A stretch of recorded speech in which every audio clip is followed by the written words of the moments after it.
We are live. Hello, everyone. Welcome to the first ever Four Horsemen of the Mechapocalypse live stream. We're glad that you are here. That's a mouthful to say. It is. Hey, guys. Mechapocalypse. I liked it. So we'll just go around. Everyone introduce yourselves first. May as well start with you, Shane. What up? My name is Shane, aka the Daft Robo, aka Dr. Fungus. Who's causing feedback? From the you good? Not good. I can hear you. My bad. Yeah, you're bad. And I'm from Indianapolis area. And I like robots. It sounds good. Geo? Hey, guys. Geo, known as Gunpla Geo on Instagram and YouTube. I'm from New England, USA. I love these giant robots, man. I've been building for about 2 years. So thanks for coming to the stream. And Rob, we will go to you then. Me? Oh, what do I say? I'm Rob. Gundam Tas 77 from Sydney. Moved to Tassie, hence the name, and then now I'm in sunny Melbourne. Yeah, that's about it, really. And I am Zaku Boy, obviously, seeing how you're at my YouTube. I build models as well. That's about it, really. You have known me from many things, so we're just going to use this stream as an excuse to chat about anything Gunpla related, building to scales to hopefully we'll get to run occasional competitions as well with you all. I'm excited. We're basically just a group of mates who like to talk shit and build things. Really, that's pretty much the core of it. And we thought like it's a good platform to actually learn from you guys and share tips as well. So yeah. Yeah, we kind of have like our own little I don't know what to say speciality, but I guess I say that. Yeah, that's fine. I don't. Horseman means, right? I don't want to stay. Well, it's funny. It all kind of started. Maybe I was going to tell a story. I don't know. Let me tell you guys that. I kind of brought us all together as a group of friends of friends and fallouts of other groups and the mates you pick up on the way, you know. And I titled the group Mates, me and my mates, I think it was. And Taz had the idea to. It was Taz's idea, right? Sure. Yeah, the name was definitely Taz's Taz's idea. I'm pretty sure it was Taz. I think I was came up with the Horsemen. We thought we should be called the Horsemen. I think I was reading a comic or something, or reading a book about something like that. But that's a good idea. So that was kind of our pet name. It's been our pet name for our little group we've got going. And it kind of progressed to here we are now. One has asked, is this like the better version of Gunpla Talk? We'll let you decide. Who asked? We're the ragtag group of builders. Yeah. Can you guys see the chat at all? No, we can't see anything, but it's just like a regular Google Hangouts for us. Should I flip my camera? Am I doing things wrong? That's a lot better if you flip your camera sideways.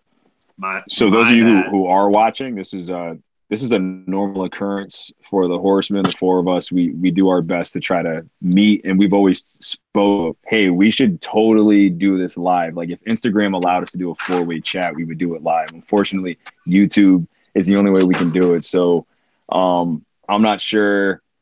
I guarantee you, and this is going to be very, because we're just four best mates who are just going to have fun, talk Gunpla, and we're like a by the people for the people kind of thing. So whatever you want to see out of this, like this is what we're gonna bring to you guys. This is really just to have fun and just to communicate with you guys. So the more you guys use that chat, the more we can communicate with you guys and so forth. So we're just excited to goof around on a live stream with you guys. So the way it goes, like the three of us, other than James, like James is the one that can see comments. So So pretty much, He's just gonna relay the shit to us. So yeah, at this point, I'm just going to be trying to relay comments as best as possible. James will get nothing done. I will get nothing done as usual. So, if you guys want to try to like, if you have a question for, sorry, go ahead. If you have a question for Robo, just put like at Robo, whatever your question, at Taz, at Geo. And if it's just for anybody, then he'll just read it out for anybody. I mean, realistically, we're all going to answer anything anyway, so we'll. Yeah, I mean, and don't that's worry kind of too like much about that. We do have we do wanted to like have a subject, I guess, to talk about after we're done talking shit or in the middle of talking shit. I think it should be the subject first, and then talk shit afterwards. Yeah. Or talk about shit about the subject. I mean, it doesn't matter. But I think James' theme earlier, he was talking about scale, and so I thought, why not talk about scale in everything that we do in our build? So fire away. If we want to discuss scales, then one of the main important things when building any diorama or working on anything like that is keeping your shit into scale. We did an introduction roughly at the start, Juan. You might have missed it. It's nothing that important. It is what it is. But yeah, as we were saying with scales, so when building dioramas such as my forest diorama, one thing people tend to forget is trying to keep everything to scale. So, for example, what I'm saying, like, you've got your 144, your 1 to 100 scales. So say this is the musgrade, so we're looking at a 1 to 100 scale. Now, in real-world measurements, this could be, what, 30 meters tall? Like, you're looking 30, 20-something meters? I can't think exactly how tall. 23. 33? 23. 23. Probably 23. Between 18 and 23 for ground seats, I think. So if you check the manual, it'll actually tell you in the manual, you know, how specific they're usually about 6 stories tall, right? So maybe bigger. Yeah. Small. So for example, so we've got this suit. It's like 23 meters tall. And if you then come along and take a figure looking at something like this, which is 1/32 scale, and you try to combine the two, things just look completely out of place and it's not right. So stuff like that stands out. Like, this is an over-exaggerated example. Like, you would never use a figure this big in a diorama with a suit this big unless you were using it this as a statue. Yeah, Johan, it's about 36 or 30 degrees, which is Celsius, not Fahrenheit. So we're looking at about almost 100 degrees Fahrenheit, I believe, at the moment. So it's pretty hot. It is. It's about, I think, 4 or 5 degrees Fahrenheit here. So, so with so back to scales anyway. If you guys were watching my stream earlier, we'll discuss this a little bit. But there's many ways you can figure out scales from real world to real world measurements to like what scale you're working in. So for example, one of these items you can get is a scale ruler. So on this ruler, there is the scale written just on the side. So at the moment, this is 1 to 100 scale along here. And then it's probably a bit hard to see because of the camera. You have from that to that. So that is 1 meter in real world measurements. So using a tool like this, you can easily figure out if you take real world measurements of things, or you can measure things in scale. You're like, all right, that's 10 meters tall. So if I measure 10 meters on this, that's 10 meters in 1 to 100. Jurag has asked, are we all entering GBWC this year? I think 3 of the 4 are. Yeah, I'll give it a go. I'm on the fence. I'm definitely on the fence. I'm gonna give it a go. So. Nice. I think Courtney's going to too, so she can take Geo's spot. See, Silent Boom. So this is a scale model ruler by a brand called Despy. Not sponsored in any way. I just like these sort of tools. So this has got like 1 to 144, 1 to 100, 1 to 172nd, 1 to 48, 1 to 35th, and 1 to 24th scale. That's brilliant. So there's heaps of scales in just a sweet ruler, so you can measure things out. So for example, the leg of this master grade Gundam is, well, it's 1 to 100. So if we measure this, that is telling me that the leg is 11.5 meters high. Damn, son. So, for example, easy conversion right there. Yes. So, James, tell them about the website, the scale conversion. I'm not sure what it is off the top of my head. I'm sure you. Yep. So, if you don't have one of these, I got this off Taobao. I've seen them in hobby shops. I know B&A in Melbourne stock carry these. This brand. I don't know. I haven't seen it too many other places, but yeah, their products are very good quality. So, if you don't have access to a scale ruler, because most people would not, there is another thing you can use called an online scale converter. So I will share my screen in a minute. Online scale calculator, sorry. Yeah, I'm glad you're doing that. That's really What's that? So I'm glad you're doing that, James, and we're not. So if I just... For those of you watching, don't worry. It might glitch if he goes to screen share, so don't worry about that. We figured that out earlier. Yeah. So... All right. Oh, look at that. Hey, look how smooth. So if you go to this website, so scalemodellersworld.com/online scale converter tools. Now here you can work out your scale. So because I work in metric, sorry guys. If something let's do an example here. Let's do an example. Why don't we say I want to build a chain link fence for my 1/100. I don't know what. So say we're doing it in what scale do you want? 1/100? 1 to 100. And your chain link fence, how many feet high is that? I don't know. Let's Google it. Does anyone know? I don't know. What's a normal chain link fence? Like 4 feet. I think it's 6 feet's usually normal. 6 to 8. You want like 6 foot barbed wire? Yeah, probably 6 foot so barbed we're wire. Looking, most popular height for tennis courts is about 10 foot. Tennis courts are tall. So let's just work off 10 feet.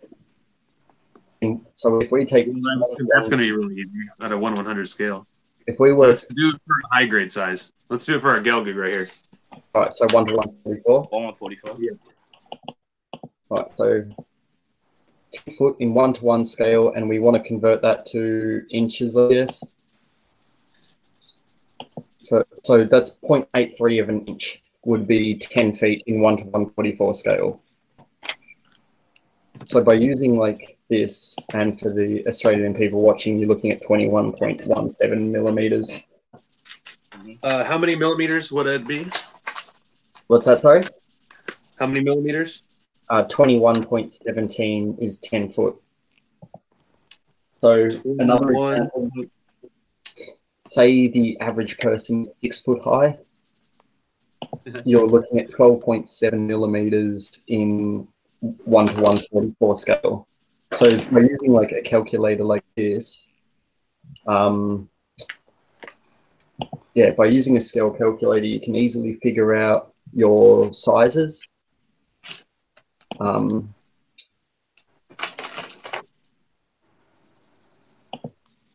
Sorry, I'm just trying to get my camera back so I can see what's going on.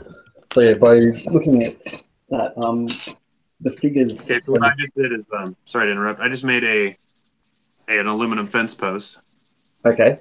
For said chain link fence. At the scale of this Gelgug, or whatever this is, Gabaldi. Gabaldi. Is that right? That's exactly This is 21 centimeters. This is 21 millimeters. Yep, so that's a 10-foot high fence in scale. Yeah. Have you got a 1/144 figure? Place it against that, and it should be to scale. I kind of do it that way because I couldn't be bothered measuring stuff sometimes. That's the figure. Yeah, but I mean that's another way to use your resources, though, right? What you have. Now that you've shown me that, that's fucking handy. Well, it's the same with. So I've got in my hand here a standard high-grade pilot figure from a real grade. Mm-hmm. Oh, there it is, right there. Well, there he is. That guy. So I know this is 1/144. So according to the ruler I have in my hand, we are looking at the figure is just shy of 2 meters, which is 1.8.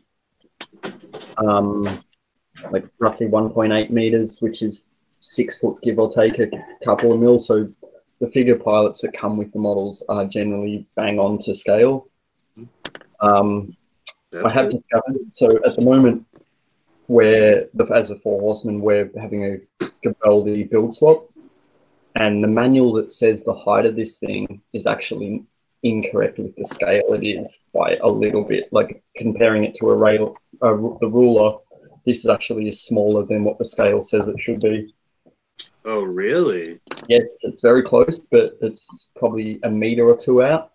I mean, could that be just differentiation in like the polycaps in around?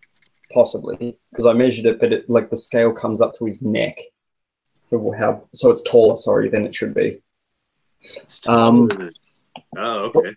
One wants to know what companies sell 1/144 and 1/100 mini people. So there's a few I know of. You can get the Bandai ones, but they only have those one set of figures. Not the greatest. And then there's another company called Pegasus Models that do 1/144 soldiers. So they've got like US soldiers. It's basically the same mold used for like German and allied people, allied soldiers. It's just different fucking colors. But yeah, Pegasus does it as well. They do have little tiny like trucks. They do tiny that's a 1/144 little hut. Oh, one second. Yeah. Oh. Sorry, I don't think we saw that. It jumped off you. What was the hut? Was that me or? Sorry, the camera jumped off you when you were showing that hut. I didn't see it. Yeah. So that little tiny little hut. You get a pair of them. G'day, Flynn. How are you? As well. Oh, mate, Craig is joining the building. Hey, Greg. Hey, what's up, Greg?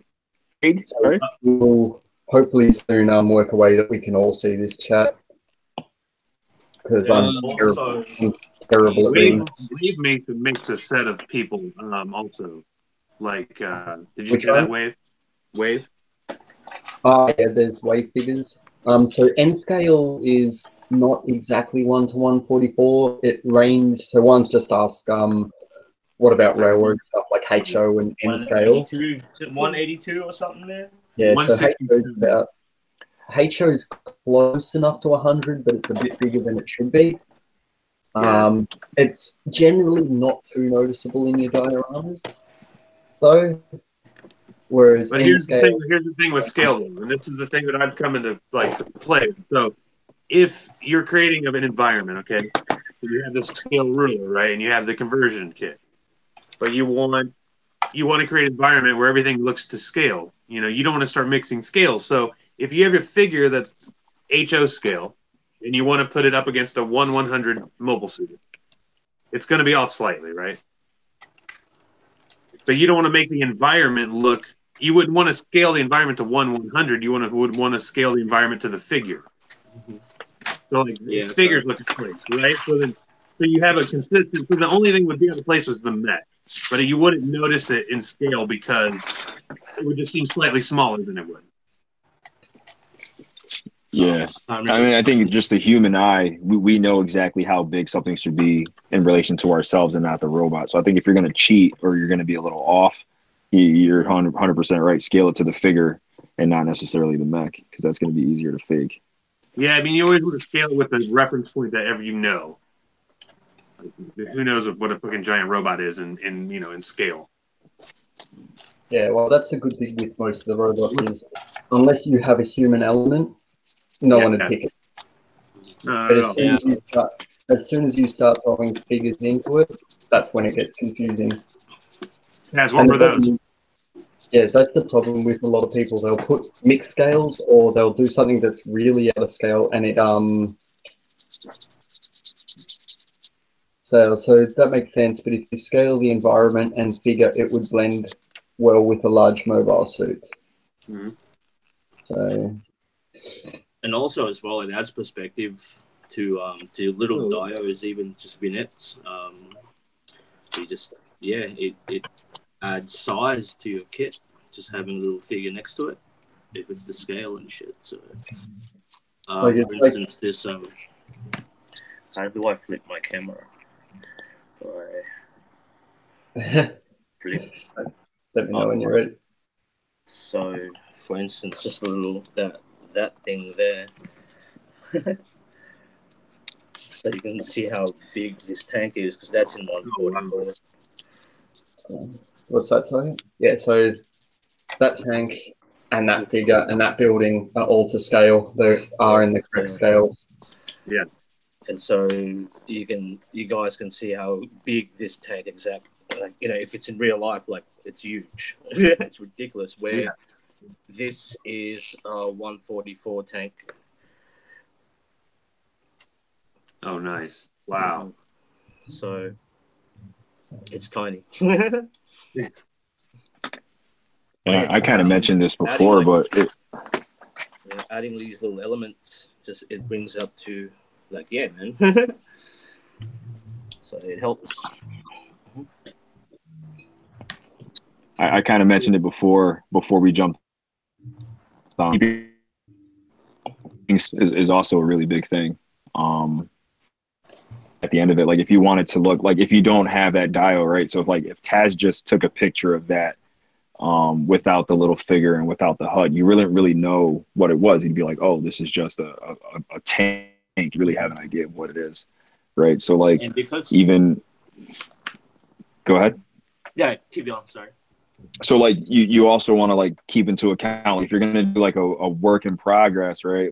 Then it doesn't really matter, because we know that we're working on a model, whether it be a Gundam or a tank or a helicopter, whatever the case may be. And then I've noticed some people outdoor photos. I haven't taken outdoor photos because if I put it in the grass, then the blade of grass is way too big for the Gundam, right? Or if it's next to a tree, you have to play more into that. So I think that's another thing that, for final product and presentation, if you don't have this awesome dial where everything's in scale, no matter where you put line the real size of it, it's never going to look like it's that giant robot. So for people who want to take these pictures, like myself, I don't have dials, and I try to take these images of the kits to make it look. You think of all those people who have visited the Gundam base and how big they are in relation to the Unicorn, or back when it was the RX-78, and the angles and stuff. So you can really be like, oh yeah, that thing really is towering over me. You know what I mean? Because if you take an overhead picture, was it a helicopter that took that picture from? Because a normal human wouldn't be that tall. You know what I mean? So yeah, exactly. That's another way to get around it. A lot of people will kind of put it over here. Well, are you in a helicopter? Are you in an airplane? Is that how you're getting it? That's one thing to keep in mind. That's true. Because I'm not the Dio guy. So. He's trying to hurt my brain by writing a lot of long words, such as measures of statistical dispersion satisfy these. In order to make the statistic a consistent estimator for the scale parameter, one must, in general, multiply the statistic by a constant scale factor. This scale factor is defined as the theoretical value. Does anyone want to take that?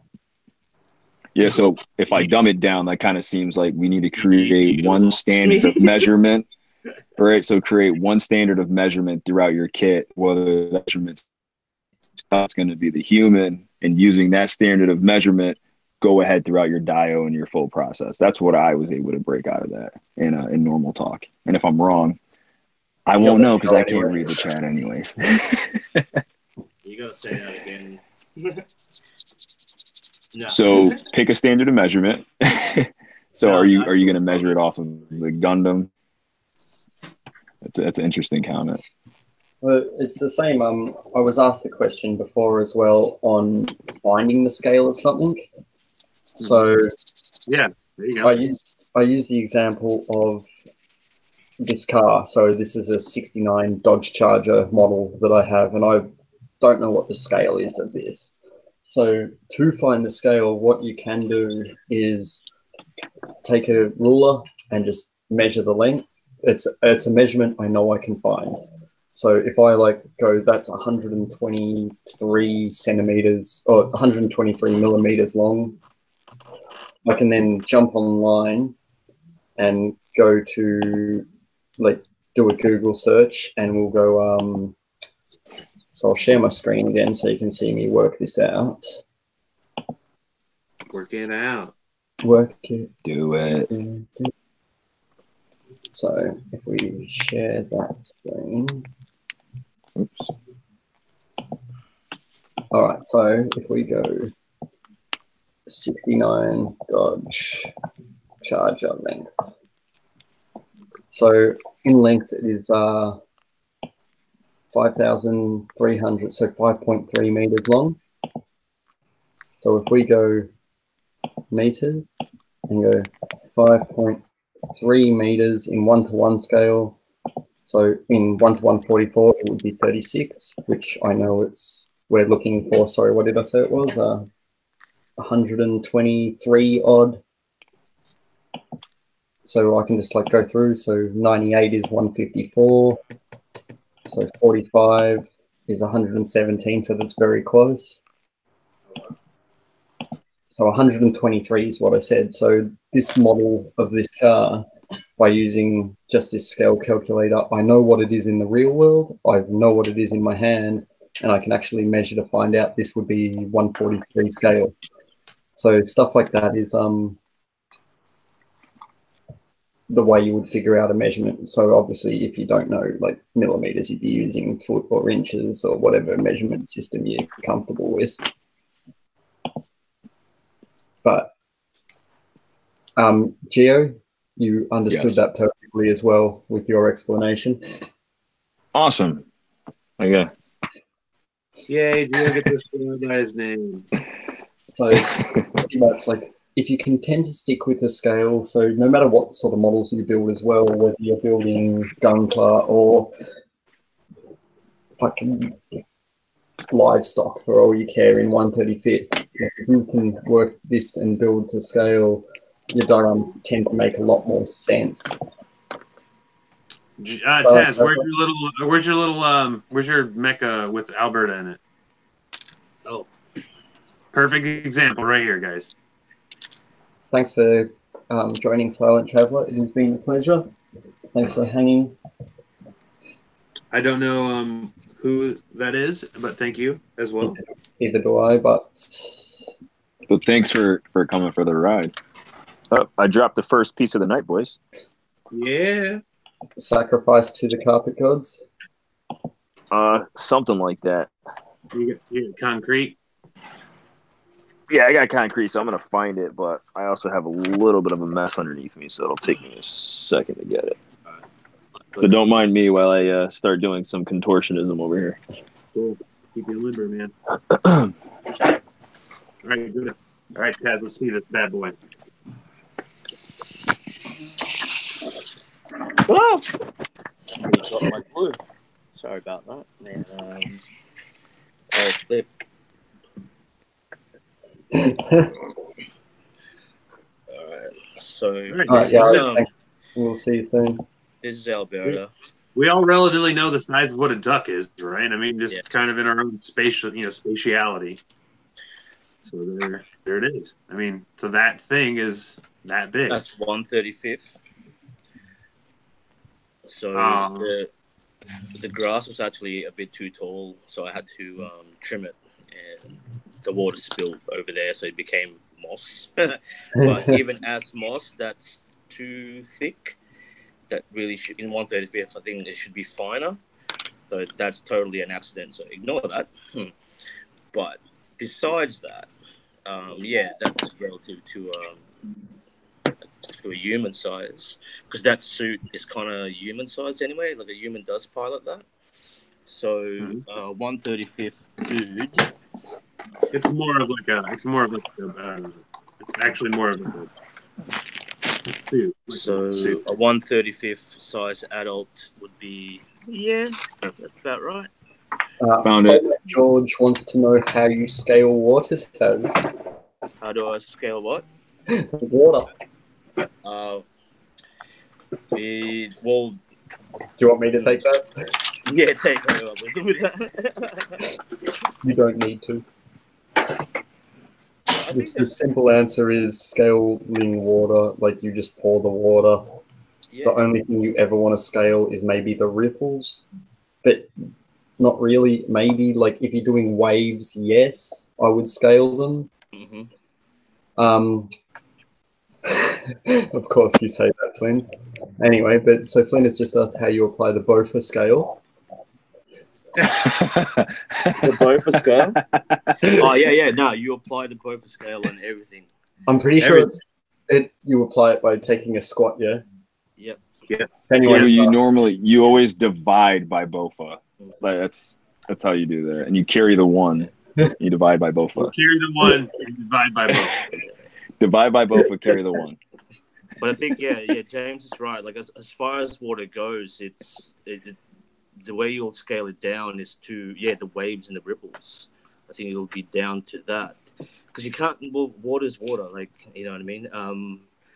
And I guess you can use your banks and your shorelines to scale as well.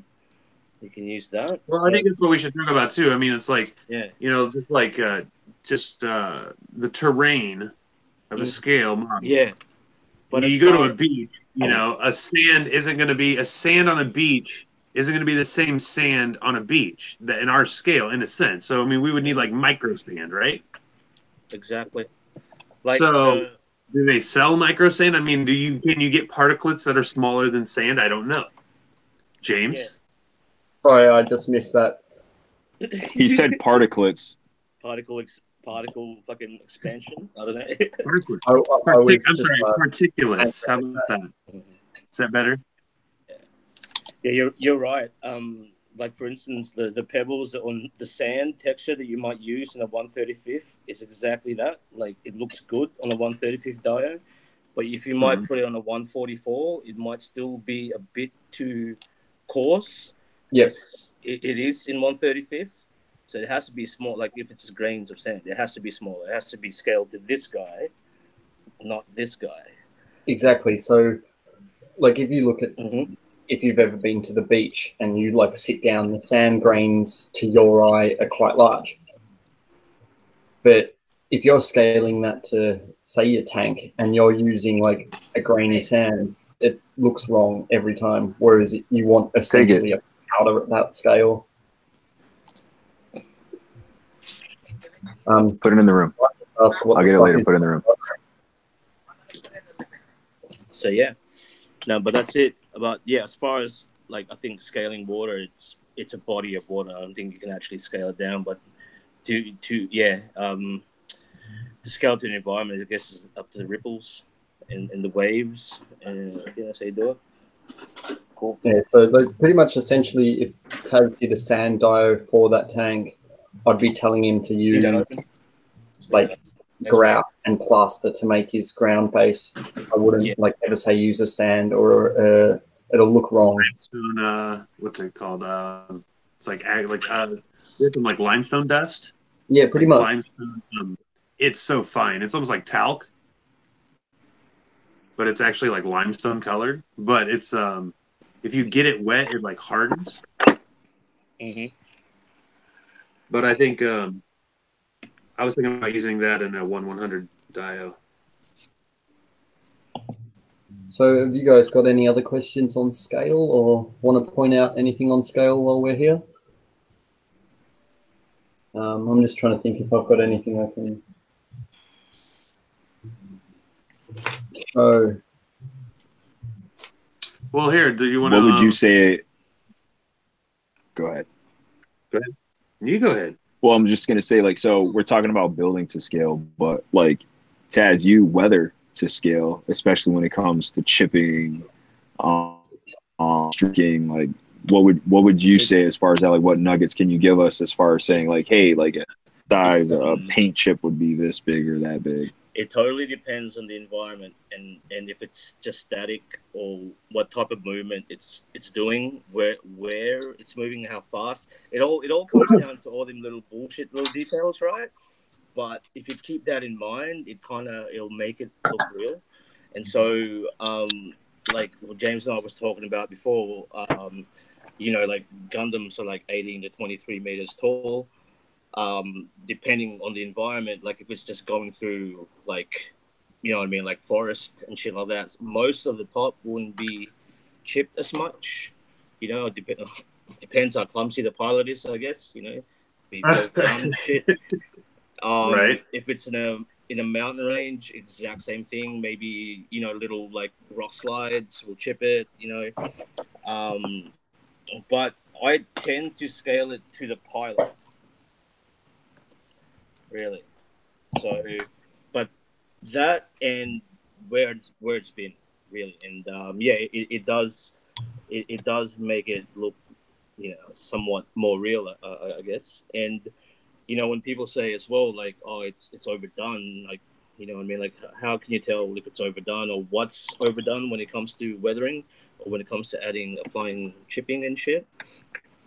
That's totally up to you and totally where you put your kit, what scenario your kit's in. But it's to scale. Like if it's if you're adding like massive chips on a part, then yeah, that might look a bit overdone, if that makes any sense. But if the same I guess the same amount of chipping was done on that part, but it's all to scale and it's all like small, then it probably it won't look overdone. Yeah, so I think the other thing with the saying like the weathering is overdone, it was a lot when if you look at new guys when they get into weathering, that's what they're saying, because they'll take a kit, grab their like black sponge and just cover the kit in dirt. Mm-hmm. And that's what I think they mean generally when they say something. Yeah, right. Weathering's overdone. Whereas if you're doing 1,000 little chips to scale on like a shield bit, it's like potentially like if the guy's fallen over a few times, it would make sense. Exactly. But if as long as it looks good, and the problem is when they say overdone, they mean it looks like shit. To be honest, they don't mean it's overdone. It's just you weathered badly. Yep. Okay. That's the difference. Overdone is g'day Greeks, man. Overdone is just a code word for your weathering looks like shit. But yeah, all right. But I'll show you a perfect example. All right, hey, hold on. Taz got all the examples. So many examples. Black screen. Black screen. All right. Oh. Behold. Yeah, glad we can help George on that one. Here we go. What do we got here? So this is my first. You'll always remember your first. Like, shit. See, that's well and truly overdone. But nah. See, when I first did this, man, I'm pretty proud of that. I like how those like and everyone shines came. But so that's what I'm. Yeah, exactly right. It's overdone. Yeah. Wow. But from that, with perseverance and patience and all that bullshit, well, it's not bullshit. It's real. You are doing that. It's real. It's real. Know when to stop, man. Know when to stop, and and another tip as well when you're adding, like, I like to hand paint my chipping, right? And in keeping to scale, like, I think as humans we tend to, especially doing a monotonous job, a tedious job like this, we tend to get into a habit of doing patterns. Yeah. Try not to do that. The only time you'll see a pattern or something symmetrical or anything like that on a weathering thing. If it's actually hitting something continuously, like a pattern or a groove, then you'll get those continuous. Hey, so how would you? Formula wants to know why you burnt that RX-78. It's not burnt, man. Look, it's got mud. It's got yeah. Because I just went nuts. I just wanted to try everything. But this is dry brushing, really. And this is my first attempt at that Tamiya weathering paste, weathering set. Yeah, I think my first attempt looks similar to that as well. Did you use the whole set on it? But I didn't. That's the thing. I didn't get discouraged. That's what I mean. You know what I mean? Like I didn't get. Oh fuck, that looks shit. I'm gonna stop. I just kept I quit. I quit. Yeah. You know, I didn't quit. If you did quit, you wouldn't be producing shit like that tank. Exactly. Yeah, exactly. Yeah, that's for. That's the number one. That's the thing. It's the number one thing we can all use is patience in any hobby, but especially this one. Yeah. If you want to get better, that is. I do have a question for Taz. The comments are being polite to you, Taz. Don't worry. Oh no, you can roast me. Go for it. You can roast me. Yeah, but see, that's because they know who Taz is. So when they're like, "Ooh, that's where he started," but they know where he is. Man. Right. 10-year challenge. There you go. There you go. Not quite, so I do have a question for you. So you're saying when humans make, you get drawn to making patterns, right? Yeah. How do you stop that? How do you combat that? Just don't do it. Stop. Just put your pen down. Put your punch yourself in the face. Yeah, you punch yourself in the face. Just take a hard look at yourself in the mirror. Now, yeah, just stop. Like really, put your brush down for a bit. Have a coffee, walk around. You know what I mean? Because I do that a lot as well. And then from when I used to paint walls, like we stop and go back and take a look. And so I think it applies to modeling as well, especially if you're doing just these tiny little freaking things, and if you're doing it by hand, and and not a chipping agent. So yeah, you tend to do the exact same thing and kind of like try to mirror the both sides. Yeah, try not to do that. Yep, just walk away. That's what I do. Have a cigarette.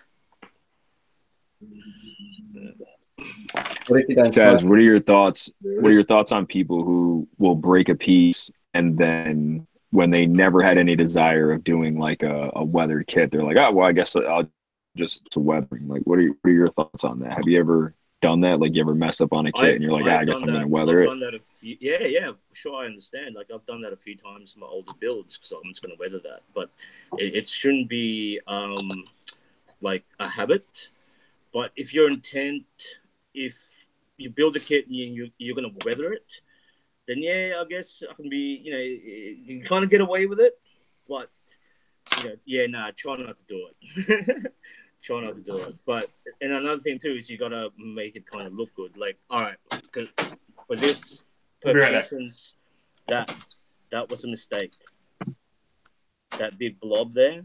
So I scratched the paint off and down to the bed plastic, and I'm like, oops, right?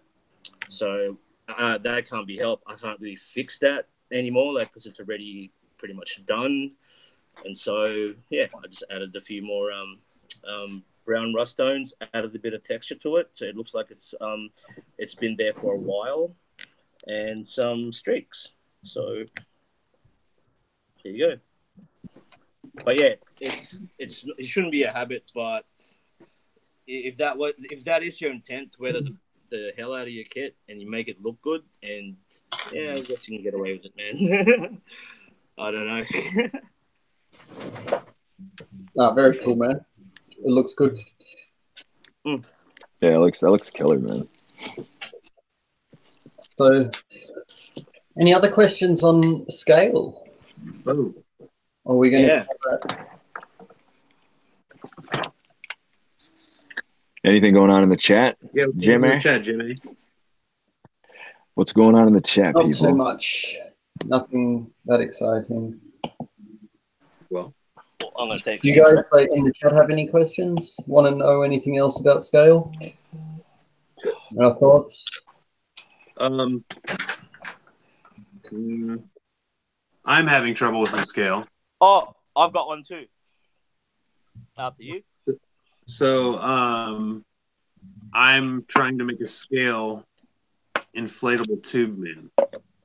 Yeah. 1/100 scale. Okay. That actually will move. So you just want a thin. Let's figure out how tall it is. I figured it out once, but it's not in the head anymore. Like to find the height shouldn't be too hard. Like it's what double the height of a person looking 4 meters, like 12 foot. No, you can buy them 10 feet tall. You can buy them 8 feet tall.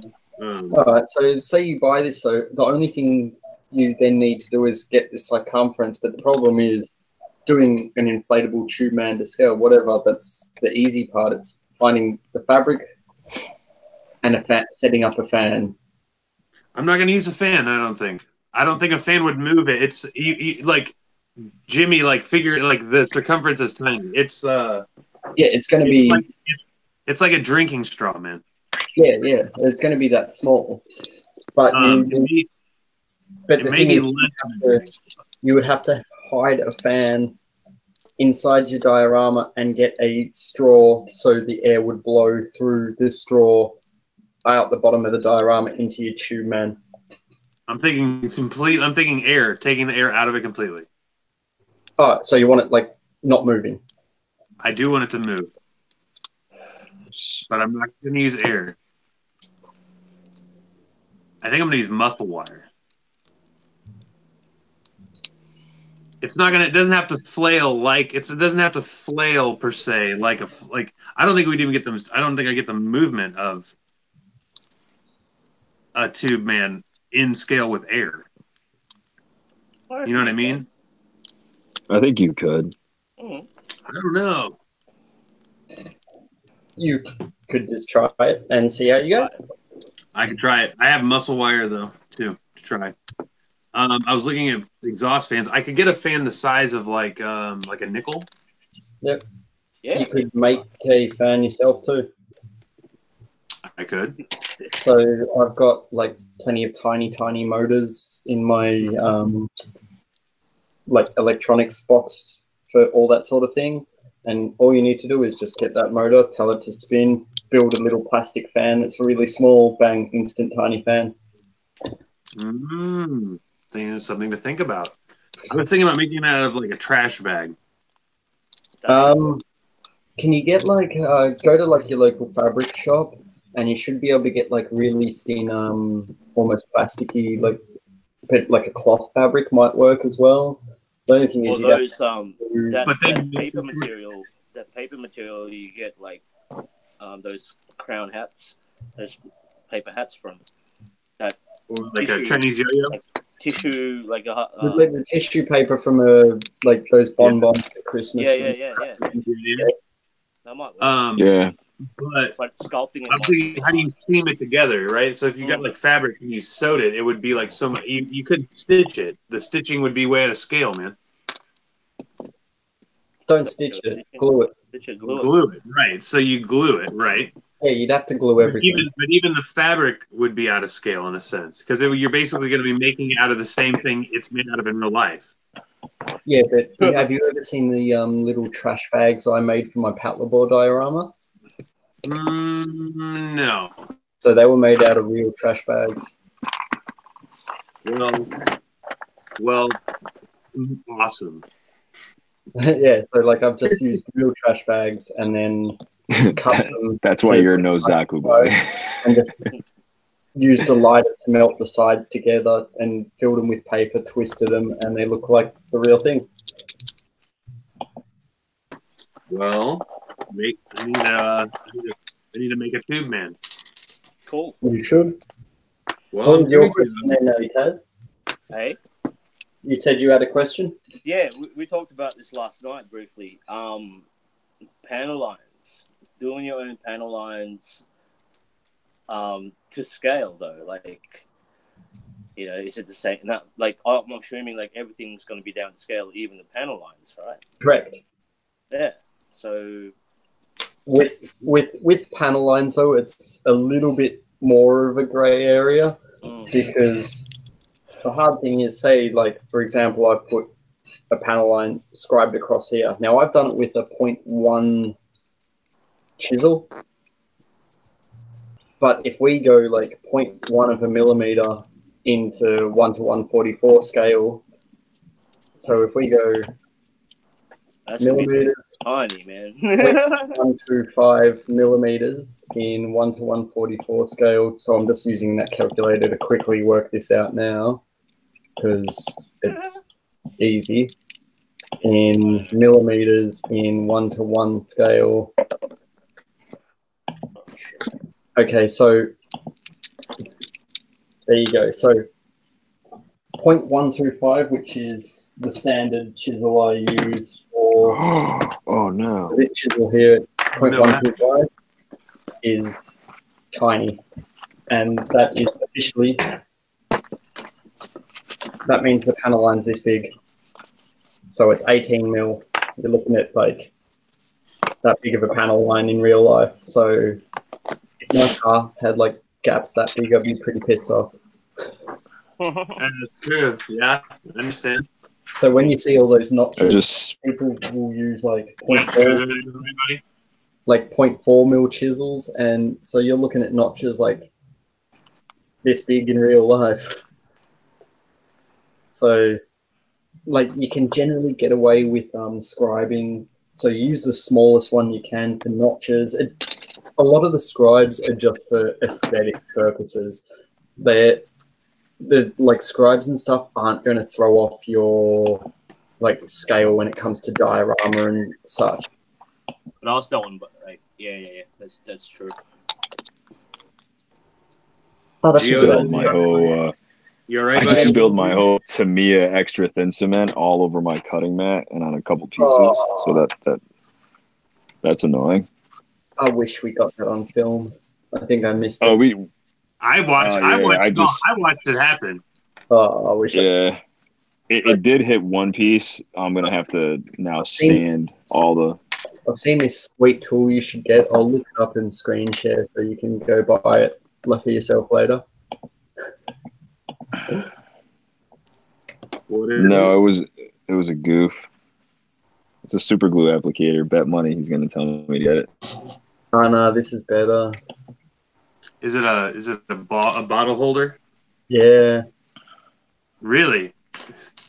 Made by the same guys that do my like. Because I made one too. It's out of sticky tack. What's that? Super glue applicator. No, check this shit. Yeah, I made one too. I've been thinking about making a bottle holder. I made a super glue applicator. Hold like the cap. Look. So. Crap, man. Maybe you should. I'm only annoyed that I have to fix this piece so much. Oh, that's gonna spread. Okay. All right, so you need to get yourself one of these. Yeah. Gotcha. Or one of these. That's it right here. Yep.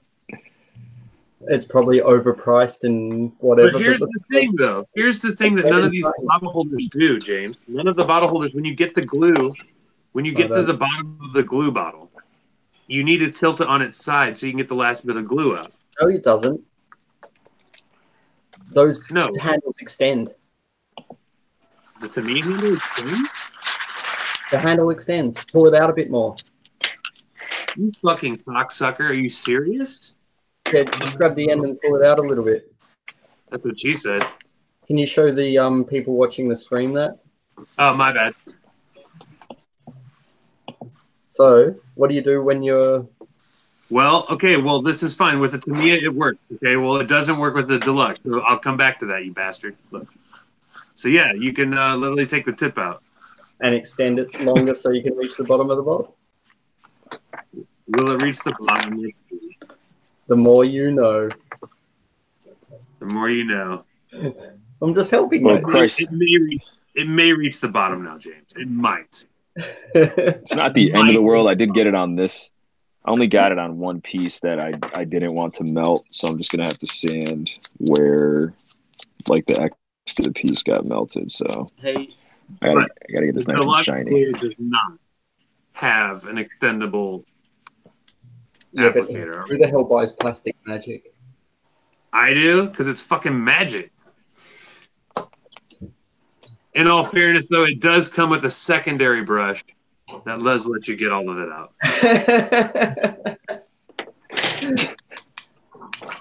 But that brush will not screw into the top. It won't screw in. It won't screw, like, it doesn't screw into the lid. So, like, what's the point of it?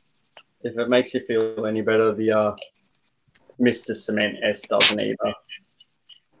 So get you a piece of sticky tack, and then it sits at an angle. Oh, that's pretty genius. Or you could buy a super glue holder. You could. I kind of want one. I'm not gonna buy a super glue holder because it's the first time that's ever happened to me. So, well, and it'll be your last because you'll remember to put your lid on your shit after that. You know what it was? The lid was on, and that's what saved me. It just wasn't screwed. Oh, that's good. So what are you working on anyway, Geo? Sharing? What's that? I'm gonna share? Yeah, so. What are you working on at the moment? My Shin Musha build. Let me put a light over here. Let's do this. So, move this over for you guys. Let's see how we do this bad boy. Did it flip over? Yeah. Yeah. So this is the result of spilling glue on your cutting mat. It's gonna melt it a little bit. So this is the one piece that it affected. Hold on a second. I'll get you some better light. It did affect this piece here. I'm just gonna have to sand it. Not that big a deal. But I'm working on the second seam line, right, that I showed in my on my IG post. So I'm just waiting for this to fill up. And I was drilling this hole, and I spilled my glue, so that kind of took away from that. I also just did like a preliminary glue on top of this just to hold, and then I'm gonna have to putty that entire line on both sides. Very cool. This is what happens when you spill to me extra thin on your cutting mat. And I think you're going to need to buy a new cutting mat now. I have actually have several, so this is my messy mat. I'm good with that. I know a company that sells other nice black ones. But yes, you could always 3D print a super glue holder, mate. I've actually seen a 3D printed holder, glue holder, very similar to that aluminum one. I bet that aluminum one has a nice weight to it. Yeah, I'm sure the aluminium one has some decent weight. So that is happy, ladies and gentlemen. Welcome back, Yarg. Good to see you. Yeah, who's in chat? So we got Jesus Bonilla, George Lelius. George. Hey, George. Hey, guys. Oh, mate, Yarg Gunpla. You didn't miss much. Geo spilt a shitload of extra thin cement over his cutting mat. That was entertaining. Inhale, Geo. Inhale it. Oh, mate, Mark A. Tim is in here. What's up, And Tim? as well. Who as well? Whom as well? Greek's Gunpla. As well. All right. Chris, what's up, everybody? Gary is kicking. ¿Cómo está, Gary?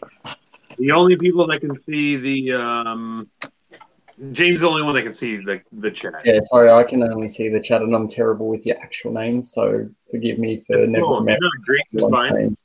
He's the mod. Yeah. Hold on one second, guys. I'll be right back, guys. Do it up, guy. And Geo out. Geo has to go poop. So does anyone have any other questions for us, or are we going to continue on with other things? No, we're done with scale, I take it by now, unless anyone knows or anyone has any further questions. I'll call that a done on scale then. No questions. So what are you working on there, Shane? I'm working on the Garibaldi for the Garibaldi Four Horsemen build swap still. I'm on the last 8 pieces, and then I'm going to assemble the second one. The first one is right here. Can you guys hear me? Thanks, George. Old mate George said, by the way, you guys are so much cooler than the Gunpla Talk guys. Yeah. We don't have. I mean, they're good. They're good dudes. Like they're great guys. We were not in competition. There's no competition between a lot of us. We're not stealing anyone's thunder. So when they come back and watch this, like, no animosity or anything. We're mates with them also. Oh, sorry. We're much cooler than the Gunpla Talk, except Geo. Oh, who did this? Who is it? Did somebody say that? Yeah. Is it George? Oh, my God. Oh, God. Jorge, I want to shake Jorge's hand. What happened? This is... Because that's how it is, man. You know what, guys? I'm out. I quit. We're done. We're done here. Hey, we got a spot to fill now. All right. Hey, we got a spot to fill. You know, the Four Horsemen. We went from the Four Horsemen to the Three Musketeers in 2.5 seconds. All right. I am done. I'm done with this. All right. This is incredible. You know what's coming. You spill one jar of glue and everybody hates you. We've got it on tape, man. I'm so angry that happened too, because like I didn't want to have to sand this freaking piece that's now melted. I don't think you're getting your ass kicked on Sunday, George. I wouldn't be scared of like Geo. If anything, he just might try to follow you or something. Or smoke. I might try to what? He might try to smoke you. That's about it. Yeah, that's all that'll happen. That sounds like a win. That sounds like a win for George, actually. Hey Taz, why aren't you laughing? Hey, why aren't you laughing at any of this? What's going on? I don't know. It's because he's pro Geo. Okay, pro Geo. Thank you. Taz, are you pro Geo? I wasn't paying attention. I'm sorry. Yeah, he wasn't paying attention, not even in the least. He doesn't need. I don't know. You come to a live stream and you don't pay attention to people hanging out. Yeah. Again, guys who are watching this is what we do on a daily basis. So, if I was cleaning. That's why. I want to thank everyone except for George for watching the stream with us. I appreciate you all except for him. I want to thank George like times 10. So George, all the thanks, like whatever Geo doesn't give you, I'll make up tenfold, buddy. Yeah. Sorry, Tez. The chat is saying you're too silent. Is what? You're being too silent. You should like put in some input every now and then. At least giggle. Give us a giggle or something, guys. And then in this chat, I'll say something, and this is why I hate these things, right? And fucking, it annoys me to smithereens. Yes, let me fucking. I found glitter on my piece. Glitter? No. Yeah, I don't know how the hell it got there, but there's glitter there somewhere. It's from Courtney's. Imagine it's gone now. It's gone. No, it was there. Oh no, no, hang on. No, that's in your mind. It's called a tumor. It's that tumor. It's that tumor there. And this is why I hate, like, there's no glitter on my bench, and then all of a sudden I found a random fucking. Yeah, no, sorry. Oh, there it is. There it is. Hang on. There it is. Yeah. I'm not hallucinating. It's not that good. Look. So yeah, there it is. Can you see that? If anything, see? I don't see it. Does anybody see it? Because I don't see it. I don't think it exists. Did that glitter thing it's get glitter, there? man. Taz hates glitter. No, I don't hate glitter. I hate when you there's no glitter inside here. There's no trailer of glitter, right? And there's glitter there. How the fuck is it my fault?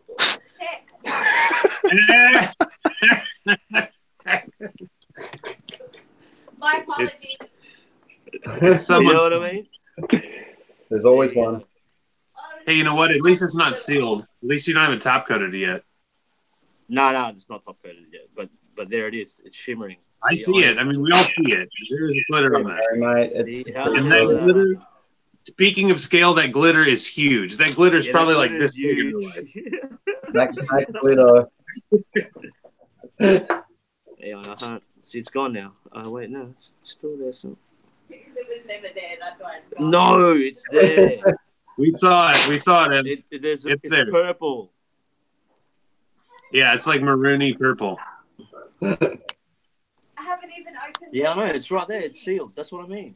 That's why glitter is like, you can't get rid of it. It's like fucking herpes. I'm going to quickly start a straw poll and ask if the audience, if Taz is imagining things. I like this. I'm curious about this. Do it, mod it up. Because I was sweaty.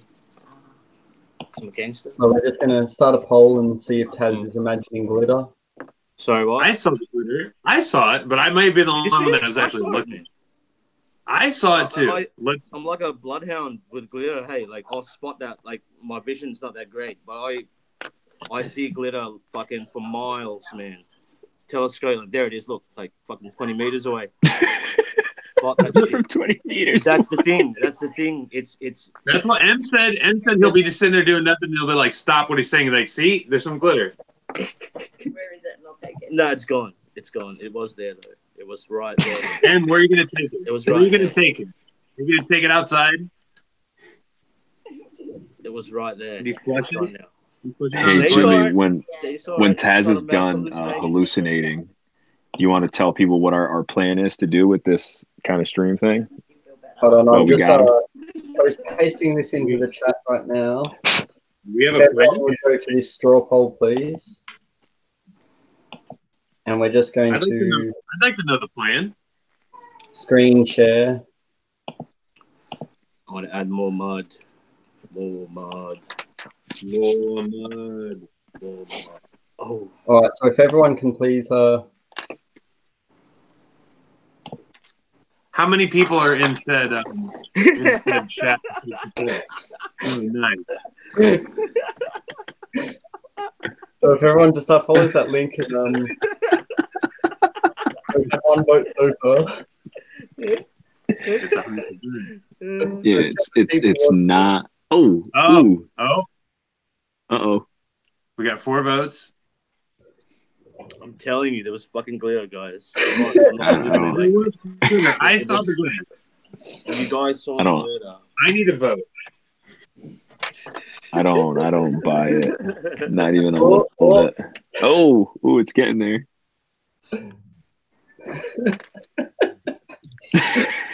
No. Are you kidding? Did you not? Did you guys not see that? Are you serious? Like, you didn't see. Hey, where's Emily? Emily needs to see it right now. It's gone now. It's not there now. I think Emily's creating a ton of different accounts and 57% right now. I haven't seen it. Are you telling Emily that people are totally? Yes, Paul. I'm gonna end that one there. No, I was not. I'm telling you guys.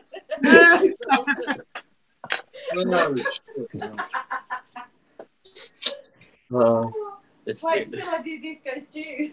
Yeah, I know. That's what I mean. It's like there is glitter here, right? But it's not open. See, this is for Emily's Disco Stew doll. I mean, I'm going on YouTube right now on my computer so I can vote on this. Right. So, but that's not open. It's sealed. See, like it didn't even usually it'll shed glitter. But look. I saw it. Hang on. Okay. No, it's gone. Where'd it go? Guys, Where'd it go? Please vote, guys. Please vote. And the problem is, I love glitter. I know. I love glitter. Emily loves my girlfriend loves glitter, and she's gonna fill this desk up with glitter, and then she's not gonna clean it properly, and I'm gonna see glitter for fucking years. Like I saw glitter on the ground, like outside. Like how? You know what I mean? How? It's nah. Yeah. And somebody's not gonna. I don't have a problem with it. It's just weird that it just appears in random places when there's no glitter has touched it. It never I stopped. think it's weird that it appears, and then when you tell us to look, it's gone. Like it's playing hide and seek with us. I saw the glitter. Listen. So not only is it glitter, I just but it's voted. like I just voted. hide and seek glitter. Hang on, it's here. All a hallucination.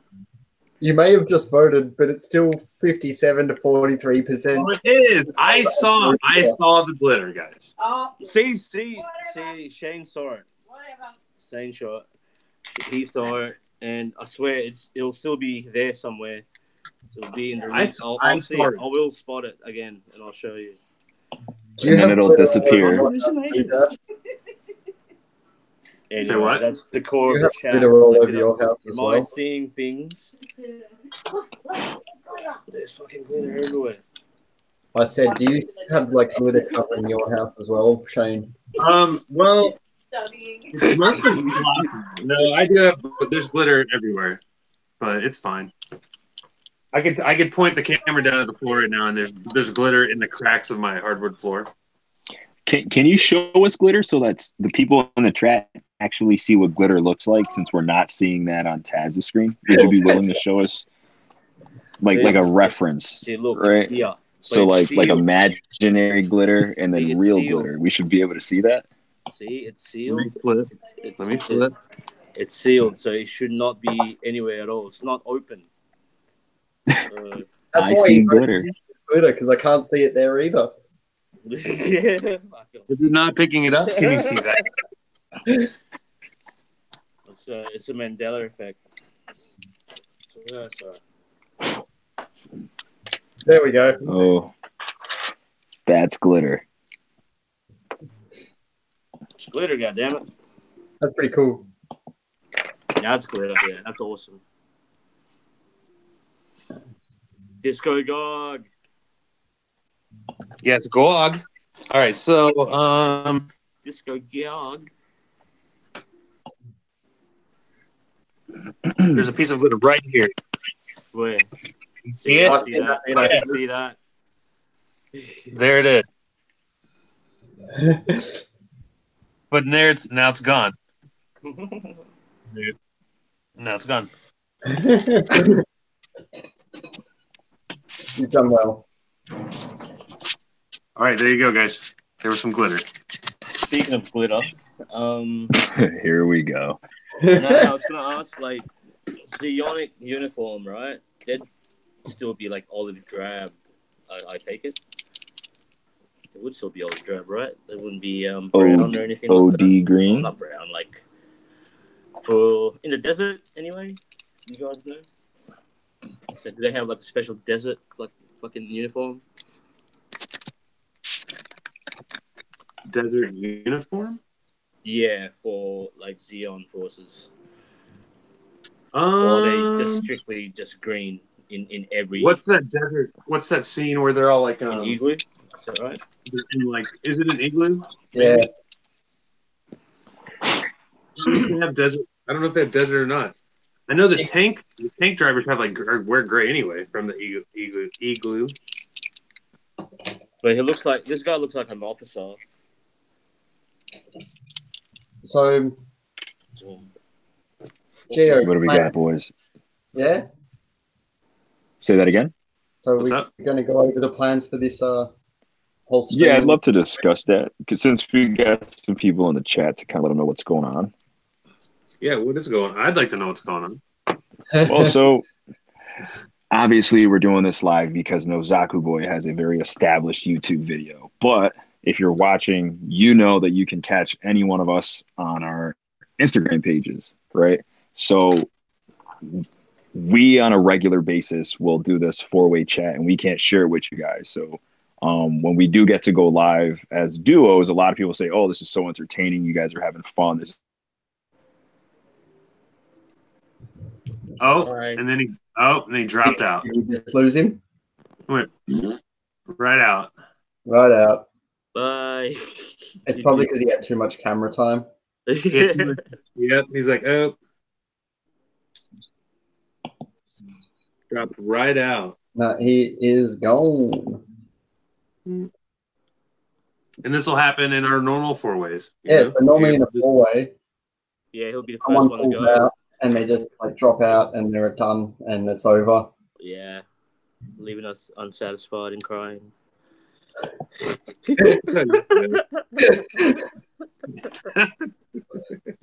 Wow. Is he back? No. No, I think he's gone. Well, wow. All right, I might give these little dudes a paint. I thought you were done with the Hedorf or whatever the fuck it's called. Yeah, it's done. I've got these little figures to paint, and they're just doing stuff to the Hedorf, I guess.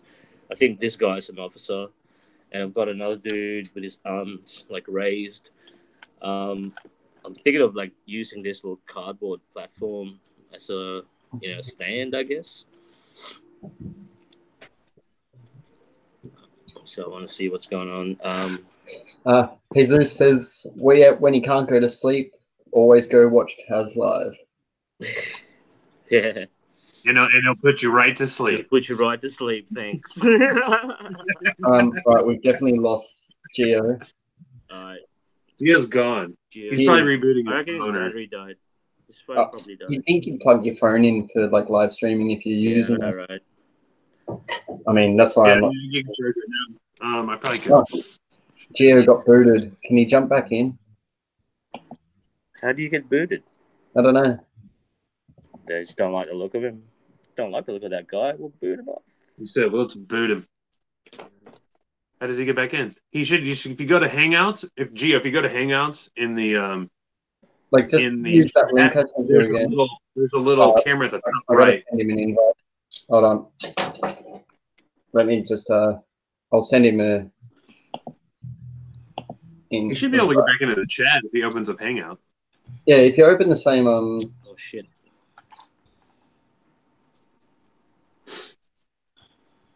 Find his email and I'll add him back in that way. There you go. Welcome back. No? No? Yeah, yay, no. Someone was calling. What's his fucking...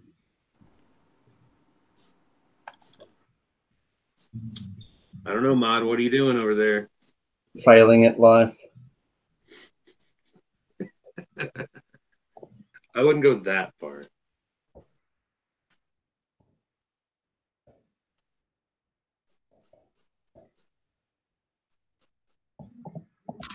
And it's in the funky tunes. Invite. Did that even work? God damn.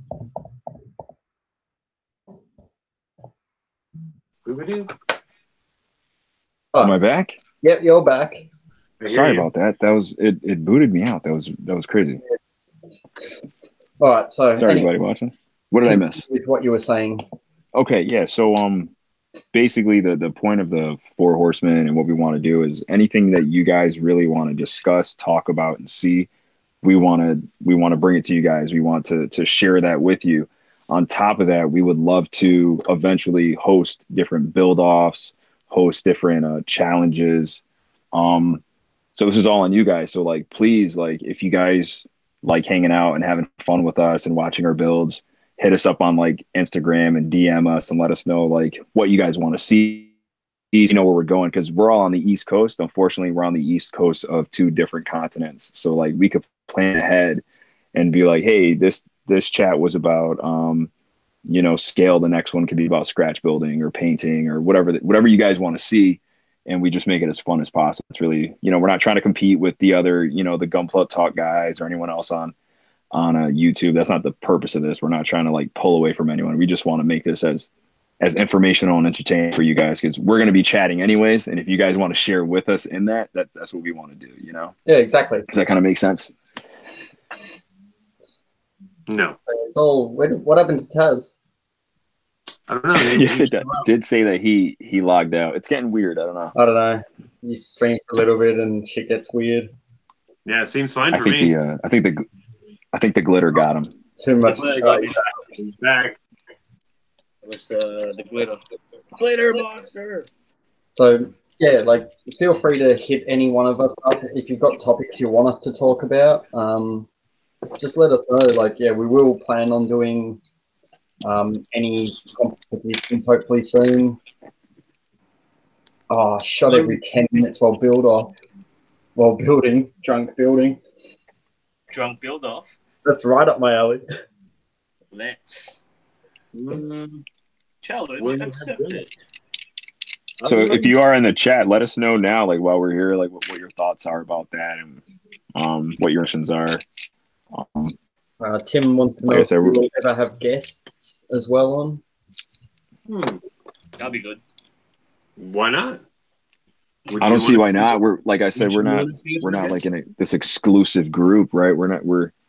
We call ourselves, you know, the Four Horsemen, but we're not anti. Like who would you want to see, or who would you want? We're not exclusive. We let Geo in. Yeah.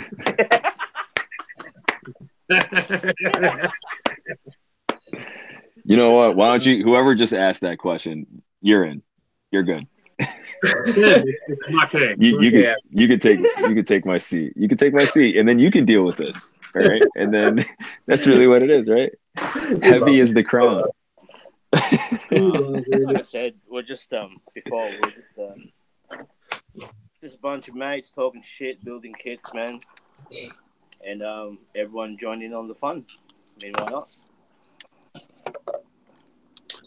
Jason, we always put Geo on blast. It's what he deserves. Yeah, that's because we love him. It's because I'm the favorite. Yeah, he is. That's what happens to the prodigy. He's like the baby of the group, and we're like all the dads, and we're like, oh, little baby Geo. Then we like beat him, but then we like beat him.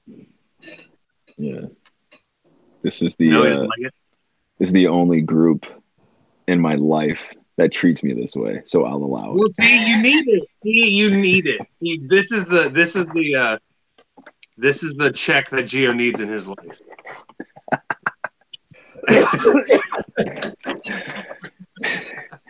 I'm totally joking. No, not really. Can we get another poll, James, and see if this constitutes cyberbullying? Can we just ask the chat, is this cyberbullying? All right, 1 sec. Let me just fire up another straw poll. So you can have your straw man.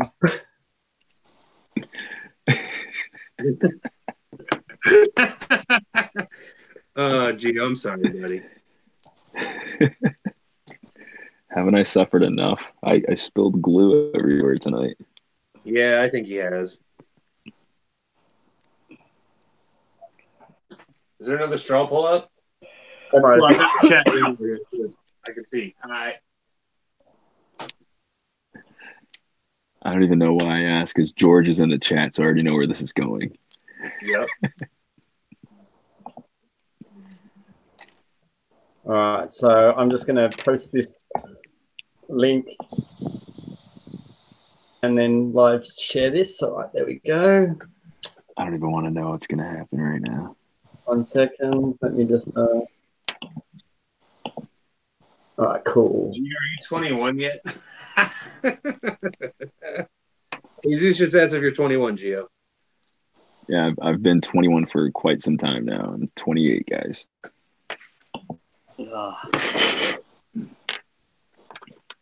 All right, so I have officially... Are the other horsemen cyberbullying Geo?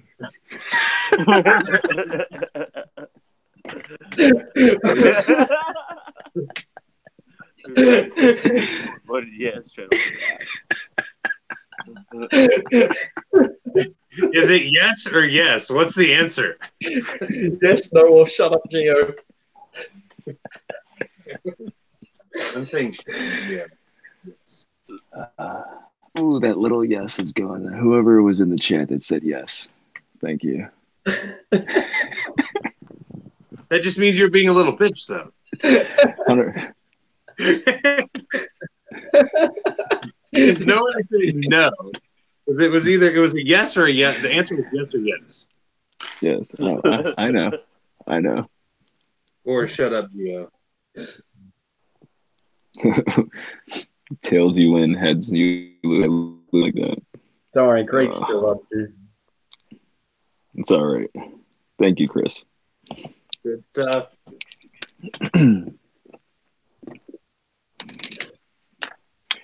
Yeah, we would love to do build offs and stuff like that, and have fun and get people to. We can have up more than 4 people. What is Hangouts like? Up to 8?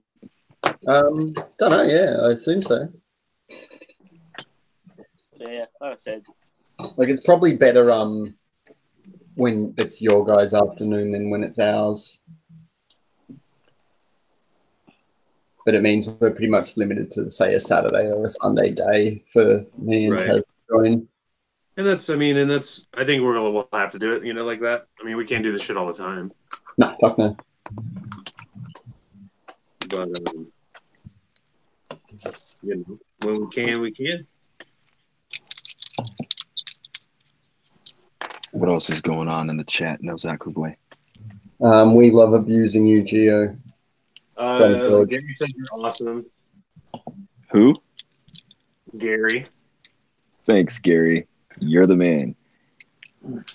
Gary's. Gary's. Look at Gary's page, guys. Greek says he loves the builder. Good bloke. Gary's getting a sticker, boys and girls. Yeah. I want one of his too. What'd you say? What? Gary's got stickers too.